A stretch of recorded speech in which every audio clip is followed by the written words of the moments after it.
সুপ্রিয় দর্শক শ্রোতা, আসসালামু আলাইকুম। দেশ অথবা দেশের বাইরে থেকে প্রিয় বন্ধুগণ, ঠিক এই মুহূর্তে যে যেখান থেকে বাস্তব জীবনের গল্প শোনার জন্য আমার সঙ্গে যুক্ত হয়েছেন, আমি আপন। আর যে আপন জীবনের গল্পের ১৬১৯তম পর্বে আপনাকে প্রতিদিনের মতো স্বাগতম জানাচ্ছি। দর্শক বন্ধুরা, আজ আমি আপনাকে শোনাবো বরিশালের ভাই কাতার প্রবাসী মোহাম্মদ আসিফ মণ্ডলের জীবনের কলিজা কাঁপানো এক করুণ বাস্তব জীবন কাহিনী। বন্ধুরা, আজকের গল্পের টাইটেল গভীর রাতে স্ত্রীকে মসজিদে নিয়ে দেন তালাক। এই গল্পটা বরিশালের প্রত্যন্ত এলাকার উচ্চবিত্ত পরিবারের ভাই কাতার প্রবাসী মোহাম্মদ আসিফ মণ্ডলের জীবনে ঘটে যাওয়া এক চাঞ্চল্যকর ভয়ানক বাস্তব ঘটনা। স্ত্রীকে যদি তালাক দিতেই হয়, তবে চার দেওয়ালের মাঝে ঘরে অথবা দরবারে কিংবা কোর্টে আদালতেও তো দিতে পারে। কিন্তু কেন সেই স্ত্রীকে তালাক দেওয়ার জন্য গভীর রাত পর্যন্ত অপেক্ষা করলেন প্রবাসী স্বামী? কেনই বা মসজিদে গেলেন তার সুন্দরী বউকে তালাক দেওয়ার জন্য? যা শুনলে রীতিমতো আপনার শরীরের পশম দাঁড়িয়ে যাবে। একজন প্রবাসীর বুকফাটা আর্তনাদের বাস্তব জীবনের গল্প। আশা করব শুরু থেকে শেষ পর্যন্ত বরিশালের ভাই কাতার প্রবাসী আসিফ মণ্ডলের এই বাস্তব গল্পটা আপনারা প্রত্যেকে আমার মুখে শুনবেন এবং গল্প শেষে ঠিক আপনাদের মতো করেই একটা মন্তব্য কমেন্ট বক্সে লিখবেন। ধন্যবাদ সবাইকে। সুপ্রিয় দর্শক শ্রোতা, আসসালামু আলাইকুম। আমার নাম মোহাম্মদ আসিফ মণ্ডল। আমার বাড়ি বরিশাল বিভাগে। বন্ধুগণ, আমি আমার জীবনের গল্পটা শুরু করার শুরুতে আপনাদেরকে আমার পরিবারের সম্বন্ধে জানিয়ে রাখি। আমার পরিবারে আমি আছি, আমার বাবা আছে, মা আছে, রয়েছে আমার দাদিমণি সহ আমার ছোট একটা ভাই আর ছোট একটা বোন। আমরা টোটাল 2 ভাই 1 বোন। আমাদের পরিবারটা বরিশাল বিভাগের অদূরের কোনো এক অজপাড়া গায়ের এক উচ্চবিত্ত পরিবার। আমার বাবা পেশায় একজন প্রবাসী। আমি খুব শৈশব থেকে দেখে আসছি আমার বাবা আরবের দেশ কাতারে থাকে এবং কাতারে আমার বাবার নিজস্ব ব্যবসা রয়েছে। কাতার থেকে আমার বাবা মাসে মাসে আমাদের জন্য অনেক বেশি টাকা পয়সা পাঠাতেন। সেই টাকা পয়সা দিয়ে আমাদের সংসারটা আরাম আয়েশেই কাটত। ছোটোবেলা থেকে আমি তেমন কোনো অভাব অনটন দেখিনি। আমার প্রবাসী বাবার টাকায় আমার শৈশবের দিনগুলো খুব আরামেই কাটে। এরকম করতে করতে আমি মোটামুটি আস্তে আস্তে করে বড় হচ্ছিলাম। কিন্তু ছোটোবেলা থেকে আমার সবচেয়ে বড় যে সমস্যাটা ছিল সেটা ছিল পড়াশোনা। আমার সব কিছুই ভালো লাগতো, কিন্তু পড়াশোনার কথা বললে আমার আর ভালো লাগতো না। আমাকে স্কুলে যেতে বললে আমার জ্বর উঠে যেত। মাস্টার রাখলে বাড়িতে আমি মাস্টারের কাছে পড়তাম না। মানে কোনোভাবেই আমার মা আপ্রাণ চেষ্টা করেও আমাকে পড়াশোনা করাতে পারেনি। আমার যে ছোট ভাই আর ছোট বোন আছে তারা কিন্তু যথেষ্ট মেধাবী। আমার বাবা এবং আমার মা তারা আমার ছোট ভাই আর ছোট বোনকে নিয়েই স্বপ্ন দেখত। একসময় আমি যখন ক্লাস 8-এ পড়ি তখন থেকে আমি স্কুলে যাওয়া বন্ধ করে দিই। আমার বাবা মা শত চেষ্টা করেও আমাকে স্কুলে পাঠাতে পারেনি। আমার বাবা যেহেতু কাতারে ব্যবসা করত, তিনি বেশিরভাগ সময় বাংলাদেশেই থাকতো। তো বাবাও শত চেষ্টা করে আমাকে পড়াশোনা করানোর জন্য, স্কুলে পাঠানোর জন্য, কিন্তু সে তো আর কাজ হয় না। একটা পর্যায়ে আমি পড়াশোনা ছেড়ে দিই এবং পড়াশোনা ছেড়ে দিলে পরে আমি এলাকার বিভিন্ন উশৃঙ্খল ছেলেদের সাথে চলাফেরা করতাম। তবে ওদের সাথে চলাফেরা করতাম, টাইম পাস করতাম, সবই ঠিক আছে, কিন্তু ওরা যদি কোনো খারাপ কাজ করতে চাইতো আমি কিন্তু তখন যাইতাম না। সর্বোপরি আমি একটা কথা মনে রাখতাম যে আমার বাবা আমাদের অত্র এলাকার খুবই সম্মানিত একটা ব্যক্তি। আমি এমন কোনো কিছু করব না যেটার কারণে আমার বাবার মান সম্মানের ক্ষতি হয়। এজন্য খারাপ ছেলেদের সাথে চলাফেরা করলেও আমি তেমন কোনো খারাপ কাজ করতাম না। রাত বিরাতে ওদের সঙ্গে ঘুরতাম এবং ঘরে ফিরে আসতাম।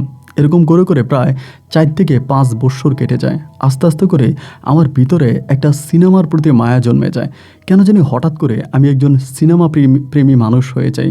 দেখা যায় আমি প্রতি সপ্তাহে আমাদের এলাকাতে, আমাদের ওই বাজারে, তখন কিন্তু আপনার বিসিডির ব্যবসাটা ভালো হতো। মানে ওই যে বিসিডি তখন চলতো এবং 10 টাকা 15 টাকার দামে হচ্ছে বিভিন্ন বাজারে সিনেমা দেখানো হতো রঙিন টেলিভিশনে। আমি তখন সিনেমা দেখতাম, মানে ছবি দেখতাম। 10 টাকা 15 টাকা দিয়ে তখন ছবি দেখতাম এবং ছবি দেখতে দেখতে একটা সময় আমার ভিতরেও না একটা হিরো হিরো ভাব চলে আসে। আমার চলাফেরা, বেশভূষ সব কিছুর মাঝে একটা অন্যরকম পরিবর্তন চলে আসে। আমি নায়কদের মতো করে চুল কাটতাম, ওদের মতো করে পোশাক আশাক পরতাম, এরকম করে শার্ট প্যান্ট পরতাম। সব কিছু মিলিয়ে আমি একটা ধুমবাচালে লাইফ লিড করতে শুরু করি। এরকম করে একটা সময় হঠাৎ করে আমার মাথায় একটা আইডিয়া আসে। সেটা হচ্ছে আমি চিন্তা করে বসি যে আমি একটা বিসিডির দোকান দিব। অনেক দিন ধরে আমার মাথায় কিছু না কিছু একটা করার প্ল্যান ঘুরতেছিল, আমি কিছু না কিছু একটা করব এরকম চিন্তা করতেছিলাম। হঠাৎ করে আমার মাথায় এটা চলে আসলো, আমি তো সিনেমা প্রেমী একজন মানুষ, সিনেমা দেখতে পছন্দ করি, তাহলে সিনেমা প্রাসঙ্গিকে আমি কোনো কিছু করব। এই চিন্তা ভাবনা করে আমি তখন বলে বসলাম যে আমি একটা বিসিডির দোকান দিব। তখন আমাদের এই অত্র এলাকাতে কোনো বিসিডির দোকান ছিল না, মানে কেউ এরকম সিডি ক্যাসেটের দোকান দেয়নি। তা আমি তখন করলাম কি, একটা সিডি ক্যাসেটের দোকান দিলাম। তো ওই দোকানটা দিতে কিন্তু বেশ অনেক টাকায় লাগছিল। আপনার একটা টিভি কেনা লাগছে, রঙিন টিভি, তারপরে বিসিডি চালানোর জন্য বিসিডি প্লেয়ার যেটাকে বলে এটা কেনা লাগছে, তারপরে দোকান ভাড়া আছে, দোকানের ডেকোরেশন আছে, এবং সব কিছু মিলিয়ে বিসিডি ক্যাসেট কেনা লাগতো। তো অনেক বেশি টাকা খরচের একটা বিষয় ছিল। তো হিসাব করলাম অনেক টাকাই লাগবে, এত টাকা তো আর আমার কাছে নাই। তা আমি তখন সর্বপ্রথম মাকে বিষয়টা জানালাম যে মা, এমন এমন ঘটনা, আমি বিসিডি একটা দোকান দিব আমাদের বাজারে, আমাদের অত্র এলাকাতে তো কোথাও কোনো টিভি কেউ ভাড়া দেয় না, বিসিডি ভাড়া দেয় না, তা এই জন্য আমি একটা দোকান দিব। আমার আম্মা তখন বলতেছিল যে এটা ভালো ব্যবসা না, এটা লোকে ভালো বলবে না, তুই ভালো কিছু কর। আমি বলছি মা, আমি এটাই করব, আমার এটা করতে ইচ্ছে করতেছে। মা মোটামুটি রাজি হচ্ছে না, হানাই ফানাই করতেছে। আমি তখন দাদির ধরলাম, দাদিরে বললাম, দাদি আপনি মায়েরা বলেন না আমার টাকা দেওয়ার জন্য, আমার টাকা দিলে আমি দোকান দিব। কিন্তু আমার মা আমারে বিশ্বাস করতেছিল না। মা মনে করছে টাকা দিলে আমি সেই টাকা বন্ধু বান্ধবদের নিয়ে উড়ে ফেলবো, খরচ করে ফেলবো। আমাকে মা টাকা দিতে চায় না। মা বলো তোর বাবা বাড়ি আসুক, এরপর আমি তোরে দিমুনি। এরকম করে মা তখন বাবাকে জানাইছে। বাবা তখন বলছে ঠিক আছে, আমি বিদেশ থেকে বিসিডি নিয়ে আসবো এবং সঙ্গে করে টিভিও নিয়ে আসবো। ওরে বলো কোনো কিছু কিনা লাগবে না, আর যে ক্যাসেট ফ্যাসেট আছে এগুলো আমি কিনে আনবো। ওরে বলো একটা দোকান দেখার জন্য। তাই মা যখন আমাকে এরকম আশ্বস্ত করলো, পরে আমি আমাদের বাজারেই, আমার সঙ্গে অনেক পোলাপান আছে যাদের সঙ্গে আমি চলাফেরা করতাম, এরকম সবাইকে নিয়ে আমি তখন বাজারে একটা ভালো দোকান দেখি। তাই দোকান দেখার পরেই এই দোকানটাই দিব এরকম চিন্তাভাবনা করছি। আব্বা তখন বাড়িতে আসছে। আব্বা বলছিল আব্বা বিসিডি নিয়ে আসবে, টিভি নিয়ে আসবে, ক্যাসেট নিয়ে আসবে, কিন্তু আব্বা এগুলো আসলে কোনো কিছুই আনে নাই। না আনার পরে আব্বা তখন দোকানটা আমি যেখানে বানাইছি, দোকানের ডেকোরেশন সব কিছু দেখছে। দেখে আব্বা আমার ডাক দিয়ে জিজ্ঞেস করে, এটা বিসিডির দোকান দেওয়া সহজ কথা না, অনেকগুলো টাকা লাগবে। এখন তুই কি আসলেই ব্যবসা বাণিজ্য করবি, না আব্বুর সঙ্গে কাতারে চলে যাবি? আমি ওইখানে ব্যবসা বাণিজ্য কিনে আমার সঙ্গে চল, তুই কাতারে থাকবি, কাতারে কিছু একটা করবি, এবং আমি তোর কিছু একটা করাবো, এলাকাতে দোকানপাটের দরকার নেই। মানে আব্বা আমাকে এটা বলতেছে। তা আমি আসলে কি ভাই, আব্বা এর আগে আমাকে বেশ কয়েকবার বলছে বিদেশ চলে যাওয়ার কথা, কিন্তু আমার না বিদেশ ভালো লাগে না। আমি বিদেশ যাব, আব্বা ছাড়া কাউরে চিনি না, কার সঙ্গে চলবো, এলাকায় সব বন্ধু বান্ধব আছে, সবারই ডাক দিই, সবার সঙ্গে সিগারেট ফিগারেট খাই, এখানে সেখানে ঘুরতে যাই, সন্ধ্যার সময় মাঠের ধারে গিয়ে আড্ডা মারি, রাত দুপুরে আমরা এটা সেটা রান্না করে খাই, বন্ধু বান্ধব মিলা মাঝে মাঝে মাঠে গিয়ে গিটার দিয়ে গান বাজাই। মানে সব কিছু মিলিয়ে যে একটা আনন্দ ফুর্তি, আমি তো আর বিদেশ গেলে সেটা পাবো না। যার কারণে আমি সিদ্ধান্ত নিলাম যে না, আমি বিদেশ যাব না। আব্বা যতই বুঝাইছে, যতই চেষ্টাই করছে, আমি একটাই কথা বলছি যে না, আমি বিদেশ যাব না। আমার যদি কিছু করাই লাগে বা কিছু করতেই হয় তা আমি দেশেই করব, আমি বিদেশে যাব না। আমি বিদেশে যাওয়ার মাথা মানে আব্বাকে ডিরেক্টলি মানা করে দিছে। তাই মানা করে দেওয়ার পর আব্বা তখন চিন্তা করছে যে ঠিক আছে, যেহেতু বিদেশে যাবে না, তাহলে দেশেই আব্বা ব্যবসা ধরাই দিবে। এরপর আবার নিজের টাকা দিয়ে 21 ইঞ্চি একটা রঙিন টিভি কিনে দিছে। তখন কিন্তু 21 ইঞ্চি একটা রঙিন টিভির ভাই মেলা দাম। আমার টিভিটা কেনার মানে টিভিটা যেদিন কিনছি ওই দিনে পুরো 1 সপ্তাহের জন্য ভাড়া হয়ে গেছে। মানে বিসিডি আর টিভি 1 সপ্তাহের জন্য ভাড়া হয়ে গেছে। মানে এরকম কাগজের ডেট সহ টাকার পরিমাণ লিখে রাখতাম, এবং কার কাছে কে ভাড়া নেবে তার মোবাইল নাম্বার বা তার ঠিকানা এগুলো সব কিছু লিখে রাখতাম। এইরকম করে করে তখন আমি অল্প করেই শুরু করছি, বাট অল্প দিনের ভিতরে অনেক টাকা লাভ হইতেছে।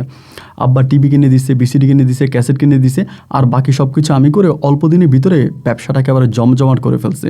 যেহেতু আমি মানে আপনার চ্যাংড়া পোলাভানের সাথে চলতাম, সবার সঙ্গে সম্পর্ক ছিল ভালো, এরাই এটাকে আরও বেশি ভাইরাল করে দিছে। সবাই কানে কানে পৌঁছায় দিছে যে ওখানে আসিফ মণ্ডলের দোকান আছে, আসিফ মণ্ডলের বিসিডি দোকান আছে। দূর দূরান্ত থেকে মানুষজন রিক্সা নিয়ে চলে আসতো, টিভি ভাড়া নিত, বিসিডি ভাড়া নিত। এই করে করে অনেক টাকা পয়সা ইনকাম করি। তখন আমার দোকানেই আমার একটা ভালো বন্ধু ছিল, যার নাম ছিল রানা। ওর সঙ্গে আমি চলাফেরা করতাম, এখানে সেখানে যাইতাম, এবং ও আমার খুব ঘনিষ্ঠ একটা বন্ধু ছিল। এই করে করে অনেকগুলো দিন কেটে গেল। তো এই রানা করে কি, আমাদের এলাকারই একটা মেয়ে, যার নাম হচ্ছে লিপি, ওই মেয়েটার সঙ্গে প্রেম করে। লিপি অবশ্য একটু নিম্নবিত্ত টাইপের মেয়ে ছিল, একটু নিম্নবিত্ত। ওর বাবা কৃষিকাজ করে, কিন্তু মেয়েটা অনেক ভালো, পড়াশোনার দিক থেকেও ভালো, বা দেখতে শুনতে সুন্দরী আছে, সর্বদিক থেকে ভালো। আসিফ কি বলে, রানা কিন্তু ছেলে হিসাবে ততটা ভালো না। এলাকার যেরকম উশৃঙ্খল ছেলে আছে না, এরকম উশৃঙ্খল ছেলেদের মতো ও চলাফেরা করে। তাই লিপির সাথে প্রেম করে, আমার কাছ থেকে মাঝে মাঝে টাকা নিয়ে যায় ওর সঙ্গে ডেটে যাওয়ার জন্য, এটা সেটা। তা আমি টাকা ঢোকা দিই। এইভাবে অনেকগুলো দিন কেটে গেল। অনেকগুলো দিন বলতে কি অনেকগুলো বৎসর কেটে গেছে। অনেকগুলো বৎসর কেটে যাওয়ার পরে একদিন হয়েছে কি আপনার বিকেলবেলা রানা আমার দোকানে আসছে, আইসা আমার বলতেছে, আসিফ তোরা একটা কথা বলি, তুই তো আমার খুব ঘনিষ্ঠ বন্ধু, তুই তো বন্ধু হিসাবে আমার মানে অনেক ভালো একটা বন্ধু, তোরে কথাটা না বললে আমার মনে একটা কষ্ট থেকে যাবে, সবাইকে বললাম তোরে বললাম না, এই জন্য আমি তোরে বলতে আসছি। তাই আমি বললাম কী কথা বল না, সমস্যা কি? ও বলে না বলবো যে একটু চিন্তা করতেছি, তুই তো আবার একটু বেশি ভালো মানুষ, তোর কাছে বলাটা ঠিক হবে কিনা। আমি বললাম যারা আমার কাছে বলা ঠিক হবে না কেন, কী হয়েছে তুই আমার কাছে বল, তা আমাকে তো বললেই তো পারিস। তখন কিন্তু প্রায় সন্ধ্যা হয়ে গেছে, সন্ধ্যার দিকে। ও বলে আগামী দিন রাত 9টায় আমাদের একটা পার্টি আছে, ওই পার্টিতে তুই যাবি?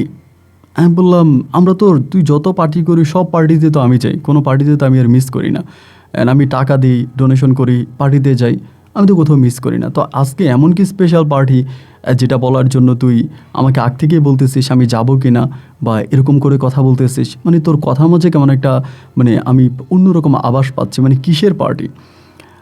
আমি তো জানি ওরা মানে মাদক আনলেও ওইটাও আমি খাই, ওদের সঙ্গে খাই, তারপরে তো এমন কিছু নাই যেটা আমি খাই না। সো ওরা কেন এটা বলতেছে আমাকে, মানে বিশেষ করে আমাকে রানা কেন বলতেছে? তখন রানা বলে বন্ধু আজকের পার্টিটা মানে কালকের পার্টিটা একটু অন্যরকম পার্টি হবে, এটা কোনো নর্মাল পার্টি না, এটা খুব অন্যরকম একটা পার্টি।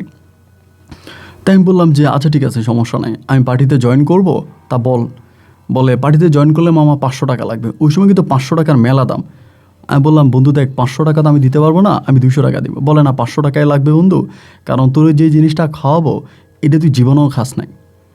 তাই না, আমি বললাম কি তুই কি বিদেশে কোনো কিছু নিয়ে আসবি নাকি? ওই বলে মানে হিসাব করলে বিদেশি। তাই আমি বললাম বিদেশে কোনো মানে ওই টাইপের কোনো কিছু কিনা? বললে না বন্ধু ওই টাইপের কিচ্ছু না, নেশা টাশা কিচ্ছু না, এটা অন্য একটা জিনিস, অন্য একটা মুরগা তোরে খাওয়াবো। তাই আমি বললাম মুরগা খাওয়াবি, তা মুরগার দাম আর কয় টাকায়, মুরগির দাম আর কয় টাকায়, মুরগি খাওয়াবি তো ভালো কথা খাবো। ও বলে মামা এই মুরগি সেই মুরগি না। আরে দূর বেটা কথা পেঁচাস না তো, তুই আমার ক্লিয়ার করে বলতো বন্ধু আসলে কিসের পার্টি, কী খাওয়াবে সে আমার খুইলা বল। তারপর বলতেছে যে বিষয়টা হচ্ছে আমার গার্লফ্রেন্ড লিপিরে তো তুই চিনিস। আমি বললাম চিনবো না মানে, ওই আমরা ভাইয়া ভাইয়া করে জান দিয়ে দেয়, ওরে আমি চিনবো না? তা তোর গার্লফ্রেন্ড কী হয়েছে এখন? বলে বন্ধু আমার গার্লফ্রেন্ড কালকে রাতে 8টার দিকে আমার সঙ্গে দেখা করার জন্য আসবে অমুক জায়গায়, এরপরে আমরা বন্ধুবান্ধব সবাই মিল্লা মজা নিব। আমি তখন বললাম যে বন্ধুবান্ধব সবাই মিল্লা মজা নিবি মানে আমি তো বুঝলাম না, এটা না তোর গার্লফ্রেন্ড? বল হ আমার গার্লফ্রেন্ড, তা আমার গার্লফ্রেন্ড হলে কী হয়েছে? তাই বললাম তোর গার্লফ্রেন্ডের তুই বন্ধুবান্ধব নিয়ে মজা না হইবি, বিষয়টা তো আসলে আমি ঠিক বুঝলাম না, এটা কেন? ও বলে তাহলে তোর খুলিয়ে বলিস, শোন ওর অনেকগুলো টাকা লাগবে, ওর অনেকগুলো টাকা লাগবে, ওই আমার বলছে ওরা এত টাকা দিতে হবে। তাই আমি বলছি যে এত টাকা তো এখন আমার কাছে নাই, আর আমি এত টাকা দিতে পারবো না। ও বলে তুমি যে কোনোভাবেই পারো আমার এই টাকাটা ম্যানেজ করে দাও। আমি তখন বলছি যে আমার কিছু বন্ধুবান্ধব আছে, যদি সবার সঙ্গে তুমি একটু মজা মাস্তি করো তাইলে আমি টাকাটা ম্যানেজ করে দিতে পারবো, বা আমি টাকাটা দিব যদি সবার সঙ্গে তুমি এরকম আনন্দ ফুর্তি করো। আমি তখন বললাম সবার সঙ্গে বলতে এটা কি তোর আসলেই গার্লফ্রেন্ড না? ওই তখন আমার বলে বন্ধু দেখ ওই আমার বিয়ে করার মতো গার্লফ্রেন্ড না, ওর সঙ্গে আমার মজা মাস্তি আনন্দ ফুর্তি যতটুকু করা দরকার টাইম পাস অতটুকুই, আমি তো আর ওরে বিয়ে করবো না। ওর বাবা একজন কৃষক, বা ওর এত নিম্নবিত্ত ফ্যামিলির মেয়ে, এরকম একটা ফ্যামিলির মেয়ে রেখে বিয়ে করলে আমার পরিবার কখনো মেনে নিবে? ওর সাথে তো আমার টাইম পাস করা, আর আমি যে ওর সাথে টাইম পাস করি এটাও নিজেও জানে। মানে এক কথায় বলতে গেলে লিফি যে আমার গার্লফ্রেন্ড না বা বিয়ে করব এরকম কিছু না, ও যে আমার ভালো বন্ধু এটাও নিজেও জানে। তারপরে আমি ওরে বলছি যে আমার কাছে এত টাকা নাই, কিন্তু আমি অমুকের কাছ থেকে টাকা নিয়ে দিব, তুই যদি ওদেরকে একটু টাইম দেস। তো তখন ভাই আমার মানে একেবারে সঙ্গে সঙ্গে মানে ভিতরটা কেমন জানি কেঁপে উঠলো, যে কী বললো এটা। মানে আমি কিন্তু এতদিন পর্যন্ত জেনে আসছে যে রানা এবং লিপি তারা খুব মানে গভীর প্রেমে আছে, মানে ও মাঝে মাঝে ওর সঙ্গে এখানে সেখানে ঘুরতে যায়, এটা সেটা খায়, বা ওদের মাঝে একটা অন্যরকম আন্তরিকতা দেখেছিলাম। তো যেটা দেখে স্বাভাবিক আমার কাছে মনে হয়েছে যারা দুজন দুজনকে গভীরভাবে ভালোবাসে। কিন্তু আজকে রানার কথা শুনে আমি বেশ অবাকই হয়ে গেলাম, যে কী বলে যে এটা নাকি ওর ফ্রেন্ড, শুধু ফ্রেন্ড, ইউজ করা ফ্রেন্ড বা এরকম কোনো কিছু। আমি তখন বললাম যে বন্ধু তোর কথা তো বুঝলাম, কিন্তু মেয়েটার হঠাৎ করে এত টাকাই বা কেন লাগবে, আর মেয়েটাও কেনই বা তোর এতগুলো বন্ধুর সঙ্গে সময় দেওয়ার জন্য রাজি হয়ে গেল, আমার এই বিষয়টা বুঝিয়ে বলতো। ও তখন বলো ওর সামনে এসএসসি পরীক্ষা, ওর ফর্ম ফিল আপ করার জন্য অনেক টাকা লাগবে। ওর মায়েরও বলছে, ওর মা বলছে ওর মা টাকা দিতে পারবে না, ওর বাবাও টাকা দিতে পারবে না, ওর বিয়ে ঠিক করে ফেলছে, ওর পরীক্ষা দেওয়া লাগবে না, ওর বিয়ে দিয়ে দিবে। তখন আমার কাছে কান্নাকাটি শুরু করছে, ওর টাকা লাগবে এই সেই। তা না আমি ওরে বলছি যে দেখ আমার কাছে এত টাকা নাই, তবে আমি অমুক অমুকের কাছ থেকে, যেমন তোর কথা বলছি, আরও কয়েকজনের কথা বলছি, এদের কাছ থেকে টাকা ম্যানেজ করে দিব, কিন্তু তুই এদেরকে একটু সময় দেওয়া লাগবে। আমি তখন রানার আরেকটু ধাক্কা দিয়ে জিজ্ঞেস করলাম, আসলেই কি সে তোর গার্লফ্রেন্ড না? ও বলে, আচ্ছা যদি আমার গার্লফ্রেন্ডই হইতো আর ওরে আমি বিয়ে করার চিন্তায় থাকতো, তাহলে কি আর আমি এটা বলতাম? আর ও কি বা এটাতে রাজি হইতো? আমি তখন বুঝতে পারলাম যে ওদের মাঝে আসলে প্রেমের কোনো সম্পর্ক নাই, যে সম্পর্ক আছে সেটা হচ্ছে ওই টাইম পাস। তো ও তো খারাপ এবং মেয়েটাও মানে বেশ খারাপ। তো আমি ওরে বললাম যে আচ্ছা ঠিক আছে, যা আমি 500 টাকাই দিব, সমস্যা নাই, তুই কোন জিনিস আনস ওইটা আমি দেখব। এই কথা বলেই ক্যাশ থেকে আমি 500 টাকা বের করে রানারে দিয়ে দিলাম। দিয়ে দেওয়ার পরে রান্নাকে দিয়ে দেওয়ার কিছুক্ষণ পর্যন্ত আমার সঙ্গে গান টান বাজাইলো, মিউজিক ভিডিও টিডিও দেখলো, দেখার পরও ও তখন উঠে দোকান থেকে চলে গেছে। ও চলে গেছে তখন রাত আনুমানিক 9টার মতো বাজে। গ্রাম এলাকাতে তো ধরেন রাত 9টা মানে মানে গভীর রাত, সোজা কথা যেটা। আমার ভাই আর এই জিনিসগুলো মাথার মধ্যে নাই। আমি সারাদিন দোকানটারি করলাম। 10:30টার দিকে দোকানটা বন্ধ করে আমি তখন ঘরে গেছি। ঘরে গিয়া খাওয়া দাওয়া করে আমি বালিশের মধ্যে মাথাটা দিলাম। বালিশের মধ্যে মাথাটা দেওয়ার সঙ্গে সঙ্গে আমার ভিতরটা ভাই কেমন করে যেন একটু কেঁপে উঠলো। মানে আমার এই মাথার ভিতরে তখন এই রানার কথাটা বেশি উঠলো। রানা যেটা বলল যে মেয়েটা ফর্ম ফিল আপ করতে চায়, পরীক্ষা দিতে চায়, এবং ওই পরীক্ষার ফর্ম ফিল আপের টাকার জন্য মেয়েটা রানাসহ রানার কিছু বন্ধুর সঙ্গে সময় কাটাবে বা তাদেরকে সময় দিবে, বিনিময়ে তারা টাকা দিবে, সেই টাকা দিয়ে লিপি এসএসসি পরীক্ষা দিবে। মানে আমি ততক্ষণ পর্যন্ত বিষয়টা অতটা গভীরভাবে চিন্তা করি নাই। পরে বিষয়টা আমি গভীরভাবে চিন্তা করলাম যে আল্লাহ, এটা কেমন কথা। বিশ্বাস করেন ভাই, আমি তখন আর রাতের বেলায় ঘুমাইতে পারতেছি না। কখনো খাটের এই পাশ কখনো ও পাশ এরকম পাইচারি করে করে আমি পুরোটা রাত কাটাই দিলাম। ফজরে আজানটা দেওয়ার পরে আমি কিন্তু ভাই নামাজ পড়তাম না, আমি একেবারে বেনামাজি একটা ছেলে ছিলাম। কিন্তু সেদিন আমার ভিতর জানি কেমন করে নামাজের জন্য একটা দরদ জেগে বসলো। আমি ঘুম থেকে উঠে অজু করে সোজা নামাজ পড়ার জন্য মসজিদে গেলাম। নামাজ আদায় করলাম। নামাজ আদায় করার পরে ঘরে আসছি। মা বলে নাস্তা কর। আজ না মা, নাস্তা করবো না, মানে ভাল লাগতেছে না। আমি 8টা 8:30টার দিকে তখন দোকানে চলে গেছি। দোকানটা খুলে বসে আছি। সাধারণত বিসিডির দোকান তো এত সকালবেলা খোলে না। বিসিডির দোকানগুলো 11টা বা 12টার পরেই খোলে, কারণ দোকান খুললে গান বাজায়, মিউজিক বাজায়। তা বিসিডির দোকান তো আর অতটা ভালো দোকান না, সুতরাং এটা তো সকালবেলা খোলা হয় না। আমি সকালবেলা দোকান খুলছি। আমার বন্ধুবান্ধব যারা সবাই তো আমার দেখে হবা, কিরে তুই এত সকালবেলা দোকান খুলে বসলি, যারা চা সিগারেট খেতে দোকানে আসছে এরা সবাইগুলো বলতেছে। আমি কোনোভাবে মনটারে বুঝাইতে পারতেছি না যে কি বললো এটা আমারে। আবার আস্তে আস্তে করে দুপুর আসতেছে, মানে দুপুর গনিয়ে আসতেছে, আর রাত 8টার দিকে তোদের পার্টি, মেয়েটাও আসবে। আমি প্রায় 11টার দিকে আর বসে থাকতে পারলাম না। 11টার দিকে তখন দোকান থেকে বেরিয়ে দোকানটার তালা মেরে দিলাম। দোকানটাকে তালা মাইরা লিপিদের বাড়ি থেকে মোটামুটি একটু দূরে একটা ভিটা আছে, ওই ভিটার উপর গিয়ে বসে আছি। তো বসে থাকতে থাকতে তখন লিপিদের বাড়ির একটা ছোট্ট মেয়েটা সম্ভবত কোনো শামুক বা এটা সেটা কুড়াইতে আছে জমিতে। মেয়েটারা ডাক দিলাম। মেয়েটার নাম ছিল ময়না, অনেক ছোট্ট একটা মেয়ে। আজ ময়না, তোর লিপি আপুরে একটু বলিস তো ভিটায় আসার জন্য। বলবি কি আসিফ ভাই ডাকছে, বলছে ভিটায় যাইতে, আমার কথা বলতে পারবি? বলো হ পারবো। তাই এর 5 টাকা দিয়েছেও খুশি হয়ে গেছে। দৌড়ে যায় লিপির মনে হয় বলছে। বলার খানিকটা পরেই লিপি তখন এখানে আসছে, মানে আমি যে ভিটে আছে ওই ভিটার উপরে আসছে। আইসা বলতেছে, কী ব্যাপার আসিফ ভাই, ভালো আছেন? আপনার বন্ধু রানা কই? আমার মনটা বেশ খারাপ ছিল, বুঝতে পারছে। রানা কই বলছে, আমি মানে কোনো কিছু বলি নাই। না বলার পরে আমি বললাম, লিপি তুমি ভালো আছো? বলে হ ভাইয়া ভালো আছি। আচ্ছা তোমার সাথে একটু কথা আছে, এখানে বসো। বলার পরে মেয়েটা বসতেছে না, বলে ভাই আমি দাঁড়াইছি, আপনি বলেন, আপনি তো বসছেন। আমি বললাম, লিপি তুমি রানারে চিনো? বলে আমি তো একটু আগে রানার কথা জিজ্ঞেস করলাম, রানা কই, কেমন আছে? আমি বললাম, আচ্ছা রানা তোমার কি হয়? বলে, রানা আমার কি হবে, ফ্রেন্ড। আমি বলছি, কেমন ফ্রেন্ড? বলে, মানে ফ্রেন্ড আর কি, তো আমার অনেক সিনিয়র, আপনাদের বয়সী, তা আমার বন্ধু রাখছে, আমারও বন্ধু রাখছি, বন্ধুর মতো ব্যবহার বা বন্ধুর মতো। ও তোমার বয়ফ্রেন্ড না? বলে, না ভাইয়া, ও তো আমার কখনোই বয়ফ্রেন্ড না, আমরা জাস্ট ফ্রেন্ডের মতো চলাফেরা করি। তাই আমি বললাম, ওরে নিয়ে তুমি সিনেমা দেখতে যাও, ওরে নিয়ে তুমি পার্কে ঘুরতে যাও, ওরে নিয়ে এইটা করো ওইটা করো, এগুলো কী ছিল তাহলে? ও বলে, ভাই এগুলো সবই ফ্রেন্ডলি ছিল, ও তো ফ্রেন্ড, আমিও ফ্রেন্ড, আমাদের মাঝে কোনো প্রেমের সম্পর্ক নাই। তাই আমি বললাম, রানা যে তোমার গার্লফ্রেন্ড মানে মনে করে এটা সেটা, বা ও কী মনে করে আমি জানি না, কিন্তু আমাদের মাঝে এরকম কোনো সম্পর্ক নাই। আমি বললাম, আচ্ছা ঠিক আছে, তো তোমার না সামনে এসএসসি পরীক্ষা, কী অবস্থা? বলে, ভাইয়া পরীক্ষা তো মনে দিতে পারবো না। কেন? বলে, আমার আম্মা বলছে আমাকে পরীক্ষা দেওয়া হবে না। তো কেন দেওয়া হবে না? বলে ভাই আপনি তো জানেন আমাদের আর্থিক অবস্থা, আমার আব্বা কৃষিকাজ করে, আব্বার কাছে অত টাকা নেই, আর এবার ভালো ফসল উঠে নাই, জমিতে ভালো ফসলও হয় নাই, আমরা খুব দারিদ্র অবস্থার মধ্যে আছি। আর আমার মা আমাকে ডিরেক্ট বলছে যে আমার তো আরও ছোটো 2টা বোন আছে, তো এখন আম্মা বলতেছে যে না এভাবে হতে পারে না, আমি বড় হয়েছি, আম্মা আমাকে বিয়ে দিয়ে দিবে, আমাকে পড়াশোনা করাবে না। আমি যে ক্লাস 10 পর্যন্ত উঠছি বা এসএসসি পরীক্ষার্থী আমি হয়েছি বা দিব, এই সবই ধরেন আমার অবদান, মানে আমার কষ্টের ফুর্তির ফলে মা আমাকে ক্লাস 8 থেকে বিয়ে দেওয়ার জন্য পাগল হয়ে গেছে।